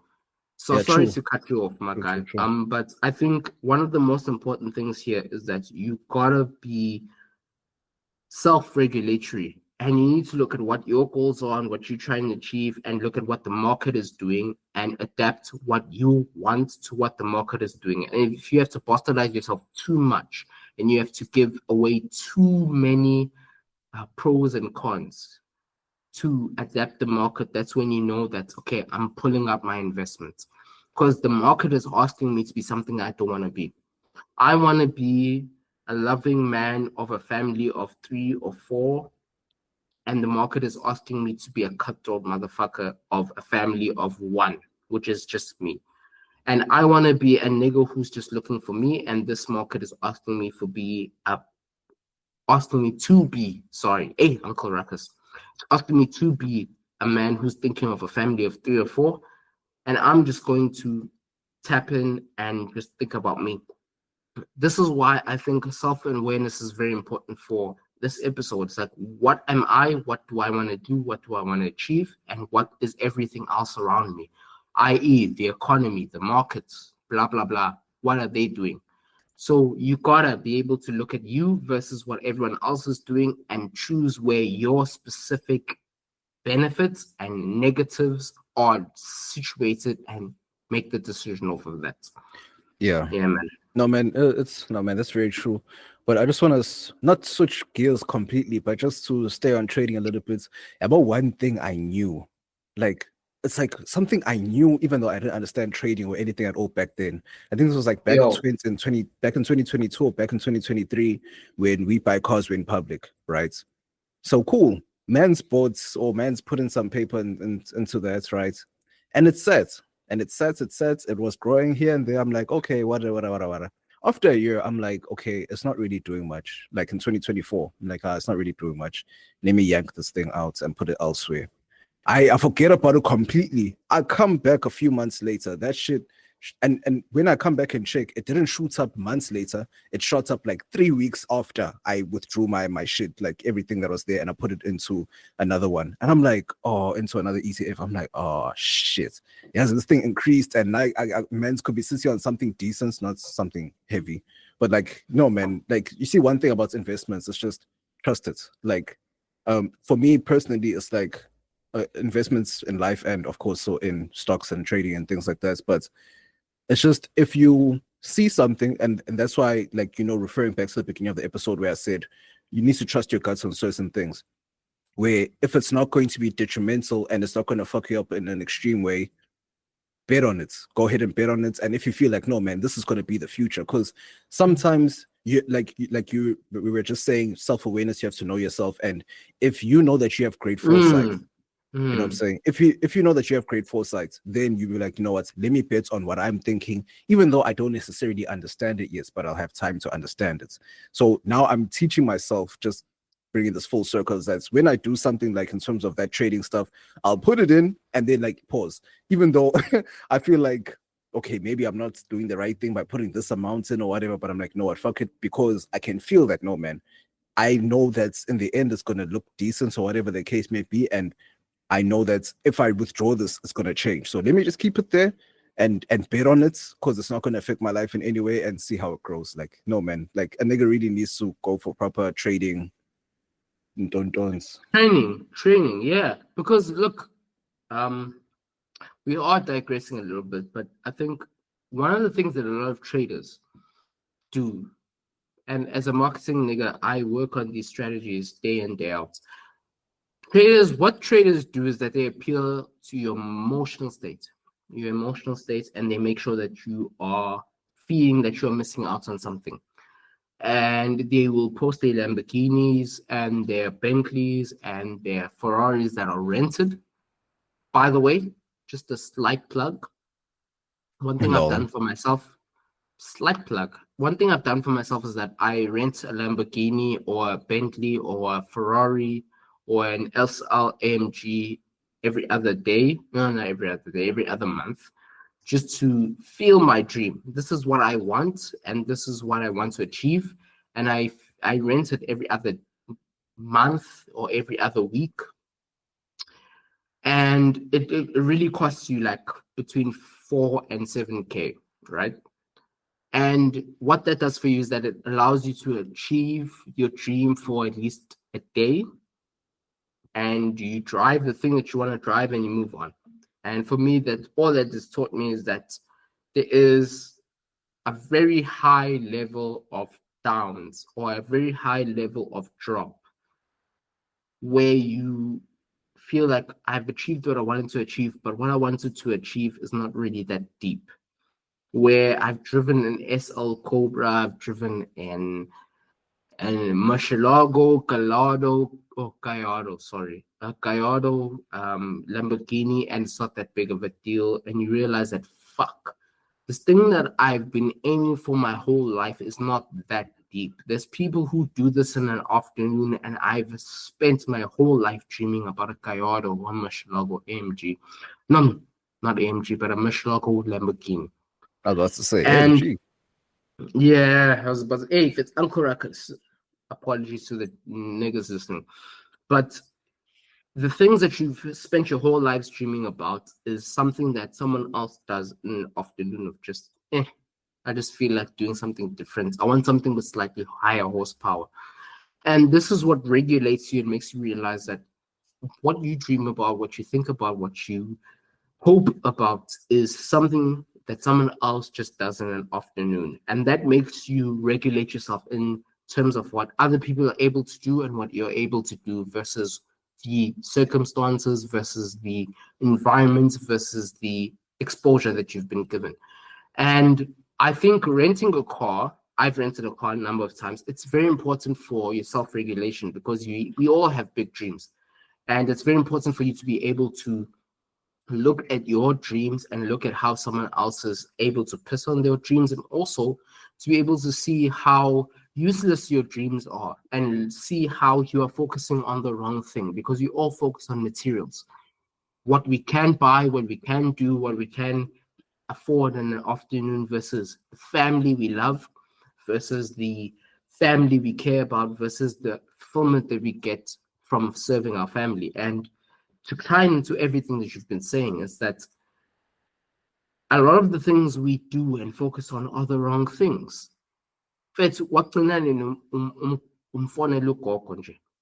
Spend 5 to 10 rand of airtime just to call your grandmother or your grandfather. When was the last time you extended a hand to all your siblings, cousins, whatever, who are in the homesteads and are farming? It would cost you 10, 15, maybe 20, at the most extreme end, 100 rand to just check in and tap into the people who are doing that. And when you look at life within that sphere or within that context, you realize that you are doing much better than you thought you were, because all of us are on the capitalistic treadmill and we are all trying to do the most we can with what we've been given. But also look at what your family appreciates, your family understands, and your family takes in as a sacrifice. And you start to realize that you have been running on a fucking treadmill. The speed is going higher and higher and you can't keep up, but you haven't moved an inch. And this is where I'm like, guys, look at who you are, what you're on, what you're trying to achieve, and try to achieve that. And my thing is that a lot of niggas are not doing that, and a lot of niggas are letting all the external philosophies, all the external points of view, all the external things of what they're meant to be doing, judge how well they're doing in life. And that ultimately leads you to depression, and that ultimately leads to all these things. But coming back to what you said, it's just merely letting you judge how you are doing in your own life. And that makes perfect sense to me, because how do you let someone else judge how you're doing in your life? Your own life, sorry, Uncle Ruckus. Niggas speak words they don't really know. Bro. But my whole thing is let you judge and let you govern what you are doing. And the most important thing is for you to be what lets you know that you're doing the right thing. And over and above all of that, you gotta look to yourself. You need to have some little tenderness. My bad. Bro, I'm sorry. Ew. As you cook that, have you seen the eyes are like mine TikTok challenge? It's like niggas who are doing football comms in Michael Jackson style to say that, yo, I'm the son of this nigga. Like, I've seen Desiree Doué of PSG do a Michael Jackson challenge for Neymar, and I've seen Robin for Olise and all of that. And it's just to say that obviously there's niggas who have done what you're trying to do at a higher level, but you need to take it to the furthest that you can possibly take it. You might not meet their level, you might exceed it, but it doesn't matter. What are you doing? And that's all I'm coming to. What are you doing? What are your goals? What are you trying to do? What are you trying to avoid? Are you doing that? Or are you not? Don't inherit or don't exhibit the goals and the higher highs or lower lows of general society. Yeah, man. No, man. No, man. That's yeah, man. We've been saying that the whole episode, and yeah, man. Ism is ism, but at the same time, if we just simplify it, it's just like, especially when you're talking about testing out the car, whatever. It doesn't necessarily mean for the testing out the car specifically, but it's just like, how would you know that pussy is good if you've never been in it? Sensational. You know what I'm saying? Sensational. So it's like, yes, if you can afford to do it the way that you were doing it, that's one way. But if you're interested in other things, go ahead and do it. That, like, bro, for me, it's like, I like podcasting. What are we doing now? You know what I'm saying? So it's like, I can't sit and just listen to a bunch of podcasts and claim to know that I know podcasts. That's like how a lot of people do with music. We sit and listen to music all day and claim to be an expert on music. But then it's like, okay, write a few bars or make a song or whatever. Then you don't know what you don't know what comes with writer's block. You could be the most skilled writer on earth, but you will have writer's block. Like, you would think that some people like J. Cole or whomever, these guys or Kendrick or whoever, like, who really puts energy and efforts into writing their own music and just making full songs. Yeah, but like, if I had to use like Kendrick's Reincarnated, for example, like if I had to use that song, because it's such a heavy song, it's a dense song, you know what I'm saying? So it's like, if you had to use that and use the energy that they had to use into, or that he had to put into making that song, he wouldn't necessarily, like, you don't understand that if you've never made music before, how difficult that was, or if you never even tried to make a song. Because that song, I got, bruh, to catch the flow, to have a topic, to make everything have the lyrics, to have the lyrics and the bars to match that energy. Paint the picture on top of that. Because now we're going with you, like, it's like, bruh, when you listen to Reincarnated, it's like a timeline. So, okay, 1930s drug dealer, this person's like, so each person that you reincarnated into, and then it gets so lost. So my last life is Kendrick Lamar. It's like, oh, okay, cool. Now he's back to himself. So it's like, you know, you don't know how hard it is unless you've actually done it yourself. And that's what we take for granted as human beings, because we sit and watch soccer all day. And then we say, you know, this person, Haaland, bro, we joke on Haaland all day for not being able to head up. But hey, maybe I'm just so elite talent. Exactly. Maybe I'm just so flexible that I don't necessarily need to use my head unless I'm in that situation. Yeah, well, so it's like, it just depends on pause. God damn. But yeah, it just depends on what's going on around you at the time. So it's just like, hey, man, and not even a life thing, because I don't know about life. It's just do what's best for you and do what's best in your capabilities. Don't try to judge too much. However, when we are told, or when we are given something or presented something, then you shouldn't be afraid to judge, because it's like public. If you put something out in the public, don't be afraid, not even to judge, but don't be afraid to comment, because you put something out and there. Don't even be afraid to be judged. Be judged, yes, or criticized. What was the word I was looking for? Criticism. It's like, whether you appreciate it or not, whether it's constructive or not, you will always get it. Facts. But no, yeah, bro, I appreciate this conversation. Like, for me, to tie up all the whole of Shannon Sharpe's thing, Shannon Sharpe will show you PPM. He's an old nigga who wants to experience young pussy, and it cost him. And a lot of us, a lot of gents in our age, between 25 to 35, maybe 40, that's the age range I'm talking to, you have unrealized dreams and potentials of fucking people that you don't really care about, that you want to achieve. And you absolutely put every single part of you into achieving that. You try to make as much money as you can to appeal to those people. You try to be in the places as much as you can to get those people. And you fuck those people and you realize that, hey, this is not that big a deal. What am I really here for? And to tie it all up, it's like, bro, the skin, the flesh, the lust, whatever we as Christians call it, this shit is just something that keeps you ticking, and what keeps you ticking isn't necessarily what keeps you fulfilled. And you need to aim for fulfillment. And what is in your fulfillment is finding the balance, the nirvana, the teen spirit. What matters called Mikasa Sukasa. If you're a hip hop nigga, you get that. If you're not, shame.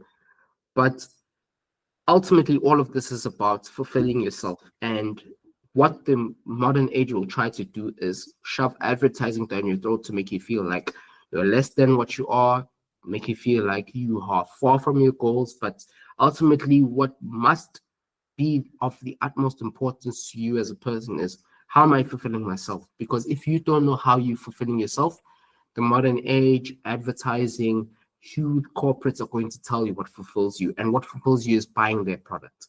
And this is why I think the most important thing above all is knowing you, being self-aware, and being able to decipher between the step over and the okie dokes and the fakes and amanga, versus being able to decipher between, the truth, what you actually want to go for. Because there is a very, very, very coordinated agenda against what you should buy versus who you should be. And finding who you should be is going to be the ultimate freedom that sets you free. Yeah, facts. That's facts. Like, just don't be a chick. Just don't be consumed by consumerism in every sense of the word, because they can catch women off of nothing, bro. Those standing cups, bro. I had women going crazy. I had women fighting over that shit, bro. Bro. Man, consumerism is a motherfucker, bro. Like, it's crazy. But, bro, just to shift gears a little bit, man. This Friday, God Does Like Ugly, J.I.D, the album. Do you have any expectations? I'm hoping that I get bars. I'm hoping that I get things that make my face cringe, and I'm hoping that I get beats that make me move. But other than that, I don't expect much. J.I.D has been one of those people who we are expecting to be next up, but he hasn't really filled that level of expectation. When it comes to the big three, we always talked about how the big three are all niggas who popped in the 2000s, aka or moving towards the 2010s. Yeah. But to have a nigga who popped through the 2010s going into the 2020s, that would be a huge expectation. So there's a huge expectation on him. And for the general person, J.I.D has a very low ceiling of failure. But for the hip-hop head, J.I.D has a very high expectation of failure, where we are looking at you as one of the niggas who can carry the mantle. And whether you can carry the mantle or not is going to decide whether you are in a legendary class. And if you can't carry the mantle, it decides whether you have a dope album or not. Yeah. My main thing was, like, I wanted to sound like him, and it sounds like it does from just based off of the few songs that he's dropped.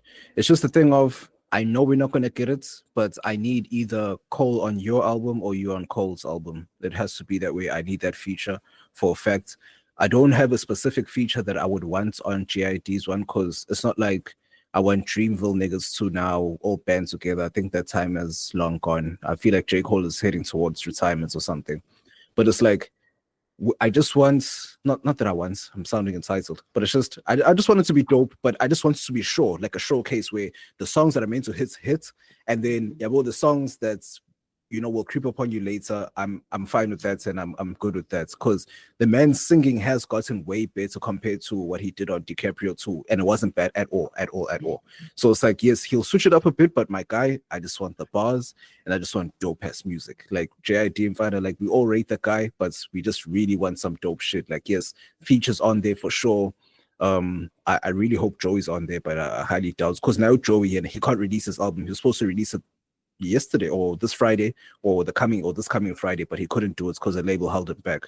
So it's like, especially in the music industry, there's niggas that they've done a whole cabinet reshuffle every year because of funds and all that stuff. So there's niggas in there that don't know shit about shit, and because of the year that Joey's having, you're supposed to put him as a priority, but niggas don't know what they're doing. So that's just one of those things where I'm like, no, man, we need niggas. Well, we just need the quality music, because we discussed this last week where we're like, in general, in the world, music isn't necessarily hitting like it's supposed to, but it's going to eventually get to a place where we're going to start feeling it again. And how does that happen? Niggas must just keep dropping. Like, I'm waiting for that drop. I'm waiting for Joey to drop. Apparently it's fire. It's a mixtape though, what Joey's dropping. I don't know if anyone else is dropping in August specifically, but have you taken the time to listen to Freddie, Alfredo too? Oh my god. Oh my god, he cooked. But you see, his level of bars and his level of cooking doesn't appeal to the masses. So I think his album will just be another stowaway instead of a culture shifter. But in terms of the climate and where we are, he's cooking, definitely. I Like like his everyone is jokes, outside bro. with the bars. The jokes about twisting academics' nipples or some shit. Because I heard that track. But Aye, bro. yeah, it's just a sign of the times. We're in the place where what goes harder is what people talk about, and what gets the most views is what people talk about, which is kind of sad, but it is where we is, or Bruh. is where we are. Bruh, but like I feel like everyone with Freddie, since he's not gonna be like that marquee rapper or whatever, everyone's gonna go to that stereotypical good album because they say Alfredo 1 was his best. But yeah, well, this one of the latest ones, Triple S, sold separately. Wow. Amazing album. I don't know how many tracks. There's one track on there called CIA. It stands for crack, Instagram, and AIDS. Like, bruh, like yeah, your concepts. Yeah, like I think that Triple S is one of his best for me specifically. But then since yeah, well, Alchemist and niggas are trying to be hippity hip hoppy backpack rap. Yeah, well, I get that. But no, man, you see someone that I've actually been listening to these days and I've slept on, like, you know, someone whose song you've had on your phone, you listened to once and you saved it just for the sake of but you never went back. And when you do, you see K1 KWN. Oh boy, this chick, I thought I couldn't tell because she plays for our team, so I'm like I had to look carefully and then I had to Google. I'm like, is this a guy or a chick? But yeah, it's a chick. Bruh, like I like lesbian R&B because it's like I don't have to bleep out words when I sing along. Sensational, because Nikki will have you singing about dicks all day. Bruh, it's just like someone like a Nicki or Summer Walker, like especially Summer Walker. I just need some, and you have to stop. You see, but facts. I know K1 bedroom bangers on a milli, hypo, and it like just vibes too. But it's just like, okay, I hear this is an album I was supposed to hear at 23, 22 when I was still sensational, when I was still Wesley Sniper for real. But it's a nice R&B album. If you fuck with it, vibe to that, bro. Like, yo, aye man, bedroom bangers. I tried it. Damage Control. Did you end up hearing that Wale and Push? I haven't still. Didn't hear that. Wait, there's this one bar that I wanted to pull up, and I just kept forgetting it. I think it was either Push or Wale. Let me just find this here. This is bro, randomly. What's a random chick song that you fuck with these days? These days? Bro, niggas gonna cook me, but you know what? That anxiety joint from the TDE machine. Bro. What? Dochi? Doing me in. Your chick is playing that song? I'm playing that song. Nah, man. You see, the only reason why I don't like that song is because there are certain classics that's in my ear or in my head you can't touch. Like, I understand why old niggas are on that level. Because remember when Wild Thoughts came out, Rihanna, Bryson Tiller, and DJ Khaled. I'm like, no, man. Maria is a classic. I'm always going to keep that in my heart. So I didn't really like it. Same with this Anxiety. But nah, man, I don't feel Dochi's anxiety. I get you because it's like anxiety. It's because of Gotye's Used to Know. Used to Know was a banger. It's one of those ones where it was one of those joints that you one hit wonder, repeat, but you don't. No, not one hit wonder, but the ones that you don't tell anyone about, like a guilty pleasure.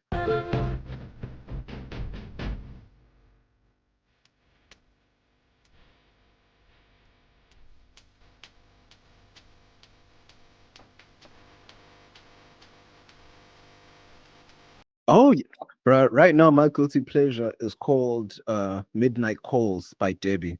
Like this, I don't know if she sounds like she's from the UK. I don't know, but yeah, like I just have this song. I'm playing it all the time because it's just a cool song. Like it's not because I feel emotional or whatever. It's just a nice R&B song. So now I get you. It clicks up. Okay, maybe 110%. Coco. For me, Coco Jones is different because I fuck with her music for real. So I'm gonna listen to that on my own time. I'm like, it's like with female R&B singers, it's like they're singing to me or they're singing from the perspective of my girl. You know what I'm saying? Hey, main nigga in the building. Main Nah. nigga in the building. No, but you know what I'm saying Nigga that ain't 'cause- even a side. He ain't even the one that they put on between the hours of 10 o'clock and 2 o'clock. But nigga's a main nigga. bruh, no, you know what I'm saying that because They're I've singing been, to you. bruh, I've been not sneak listening because it's on my phone, but I've been sneak listening to Summer Walker's song. It's a new song called Spend It. Spin it on me, I love when you spin it on me. Oh, you tell me, hurry up and give me a G.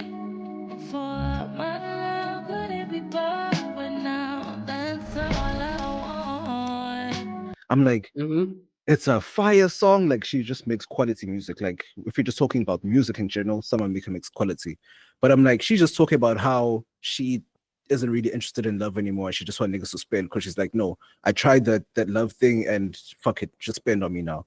So as a gent, I don't agree. I don't feel that thing at all or whatever. However, the song is just nice. And it's like, oh, so you're telling me from the perspective of a chick that has or that comes from that mindsets where it's like, okay, that's what you want. Oh, you were so tired of getting broken promises, empty promises that you now switched over to this. Okay, at least I have an explanation. Whereas chicks would just be like, I know, just spend money on me, girlfriend allowance, wara, wara, wara, wara. That's what I get from Summer shit. Walker. Yeah. Bro, I saw that there was a Penuel interview where girlfriend allowance can actually get you caught up on your afterlife benefits. Because she's like, if you send someone girlfriend allowance more than 5 times, then they can go to the court of approval and show that you have presented yourself as a funder, and she can present herself as a beneficiary, and she can actually claim dependence on your salary, which means that if you die and you have a wife and kids, she can also claim from that whatever will or allowance to say she was a beneficiary on that. And that's changed how I see girlfriend allowance forever. Niggas who do girlfriend allowance are some simp ass niggas, and damn it. Give her in cash at least. My thing is, what is a girlfriend allowance for? Like, you're paying her a salary to date you, bro. Like, it's confusing to me because it's like, bro. So legit. So niggas gonna like send a specific month, a specific amount every month, or is it like difference every month? It's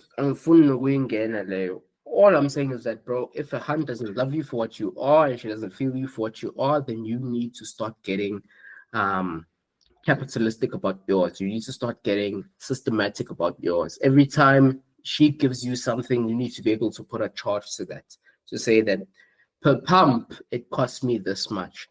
If she loves you, then you don't have to do all those things. But if she's charging you, fun, calculate your ratios because you're losing big time. That is facts. That is facts, man. Just self-respect. That's just about it. I don't even know how to put that. Like, yes, we know that our girls ask, like, your girl will ask you for some shit, of course. Like, some girls will ask you for the thing, and some girls will ask you indirectly, some girls will ask you directly. That's another story compared to a chick that you're trying to impress. Now you're just coughing out cash or whatever. You know what I'm saying? It's a lot. It's a lot. And niggas will live different lives compared to you. It is what it is. Is what it is, bro. Like, you just have to think, what do I benefit from this? I think that's the only thing that can stop you from that. It's like, what do I benefit? What do I get from this specifically? Just attention from her, then, like, do you really have game if you just only got to get attention from the chick? Yeah, well, it just depends. It's like, if you're chowing, okay, that's even worse. Because, like, if you're chowing, because I'm speaking from a perspective of a nigga that's just trying. But if you're chowing and still doing that, it's just like, I don't know what you want as a chance. Or the coach is just that good, you've got lost and she's a mermaid or some shit. A siren. Sensational. Yeah, bro. I just wanted to ask you. Let's say you and the homies, not even going out. Fuck going out, right? Let's say you and the homies are planning on having a chill sesh with each other now, right? It's just a young catch-up sesh. It's cool. And let's say you're having a bride. Cool, you buy the meat and all that stuff, and then you're gonna go buy the alcohol, right? Niggas grab whatever they get, and then cool, you get back to the spot wherever you go, whether it's your crib or your homie's crib, whatever the case may be. And then I open the cooler box, put the ice in, and then now you're putting the drinks in, and then you realize the cider's there. What would you say? The cider's there. One of your homies only drinks ciders. What would you say? Bro, I think cider's a bit of a soft thing, but I'm gonna let him rock. If he rocks with ciders, it is what it is. Bro, like, I'm not mad at niggas drinking ciders. It's just when there's hands around, my nigga, like, compromise. Like, I don't know. My nigga, like, even if you have to sip your shit slow, if you have to sip your shit slow, then if there's hands around for sure. But if it's just us, I would roast the shit out of you, but it's no drink. Like, how do you? Bro, like, I feel like a nigga needs to sip on something that tastes disgusting, bro. Like, a nigga's drink it's meant to be hard, pause, and it's meant to hit you hard, another pause. That's how you get to Phuza Face. Yeah, you man, saw the thing I sent to the group, dog. Nah, man, I saw that. But my thing is like, EPF is caused by hard liquor. So it's like, if you continuously drink to that extent, it's like, you see something I noticed, especially with me, now that I'm getting older, because especially in your early 20s when you drink, I get Phuza Face will only be prevalent unless you go heavy in it. But then now I realize that when I was drinking, I can see my face changing now. And like there's like crevices that they never were before. I'm like, oh shit. Now I have to drink like once every few months, or if I even do decide to drink, because you realize that's okay, your body will start kind of like absorbing the shit that's on you. You know what I'm saying? Yeah. Or that you put in. Alright, boy. I see. Was it sirens? You said something about sirens. I see. Let's cut it and get Phuza Face, and then we can close it out. No. I wasn't saying anything about sirens. I was just saying niggas just gets roped in by pussy too much, and I'm like, okay, I only understand if she's a siren though.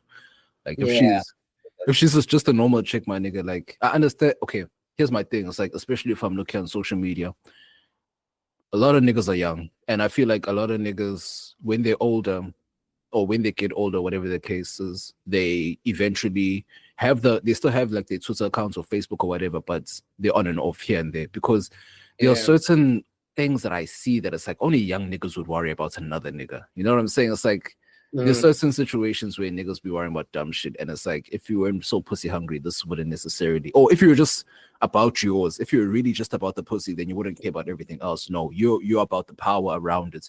You're about, oh no, I made this hunt do this and do that. So yeah, unless she's a siren, no. But that's what I'm saying. See, like, you have those people. Okay, let me not say that, but I know with chicks they have that specifically. But I feel like as a gents, we also have this, and we don't talk about it enough. Where we have that one person that we go back to, the spin the block person, STP person. You know what I'm saying?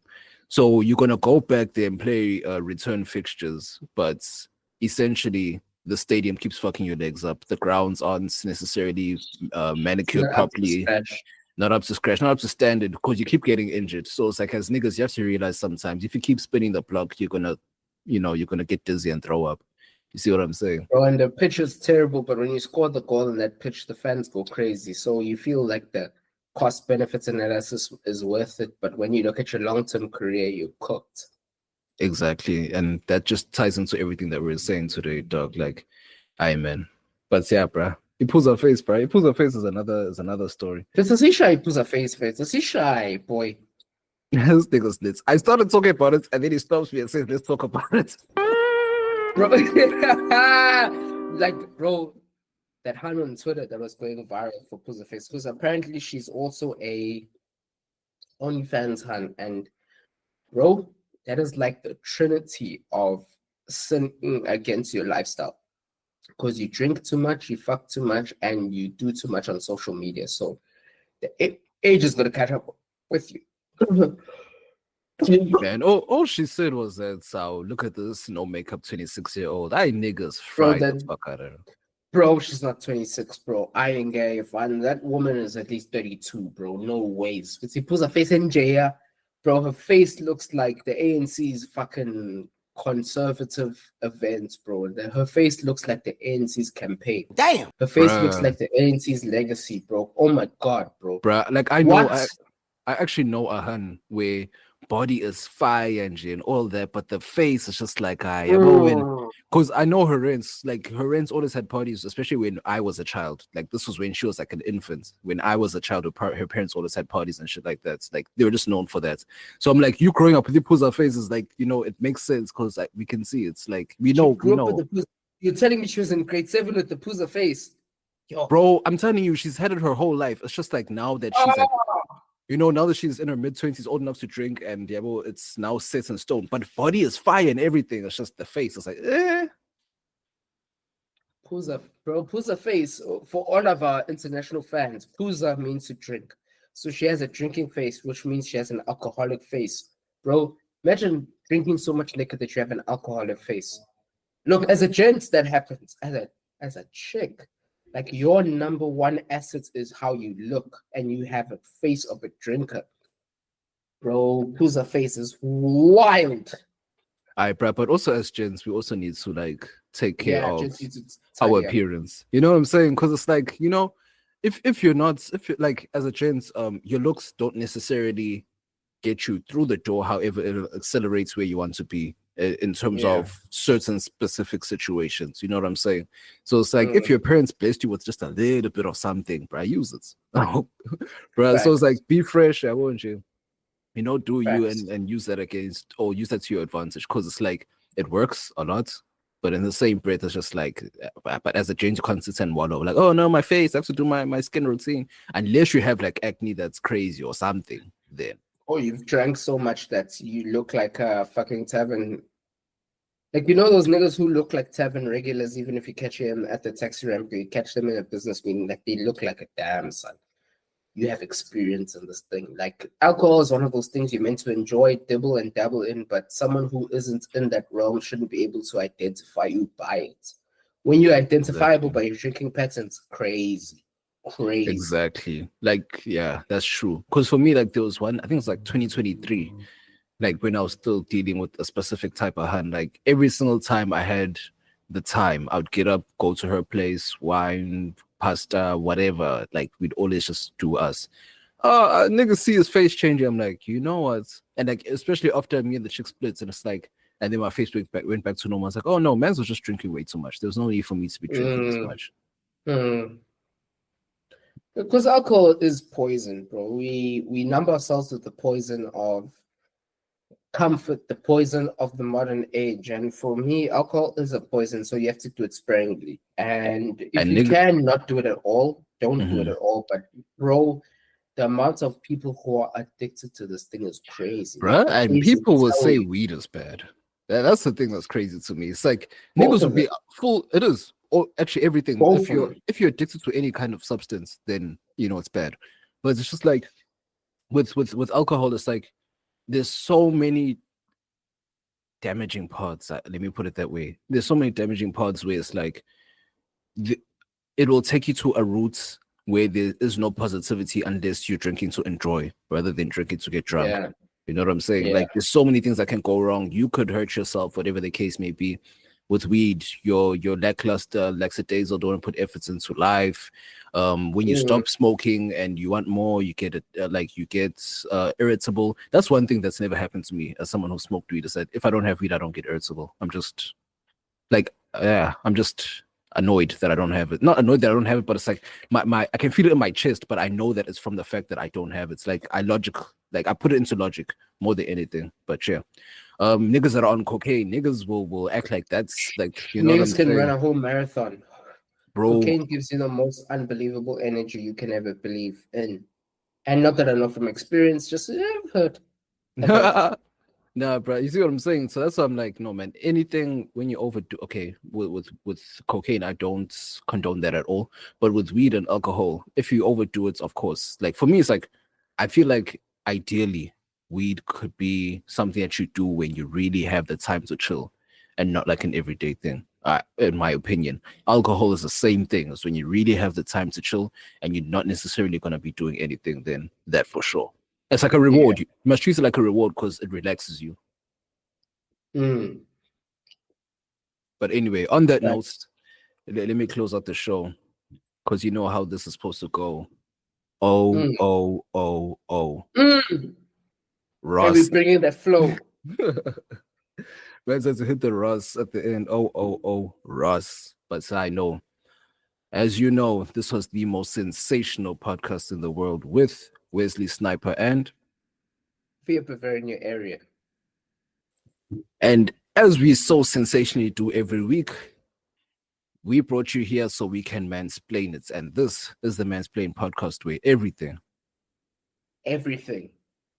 Everything goes just as long as you can explain it. Aibo, just at the end. Can't explain it. My friends, this is not an advert for cans, bro. This is an advert for man who are mansplaining. Aibo, just as long as you can. Aibo, Uncle Ruckus, bro. No, let me close it out. Let me close just it wait, out. let me get it. Just as long as you can. Fuck it. Yeah, guess this. Man, you know where you are. You know what this is, and you know what this always going to be.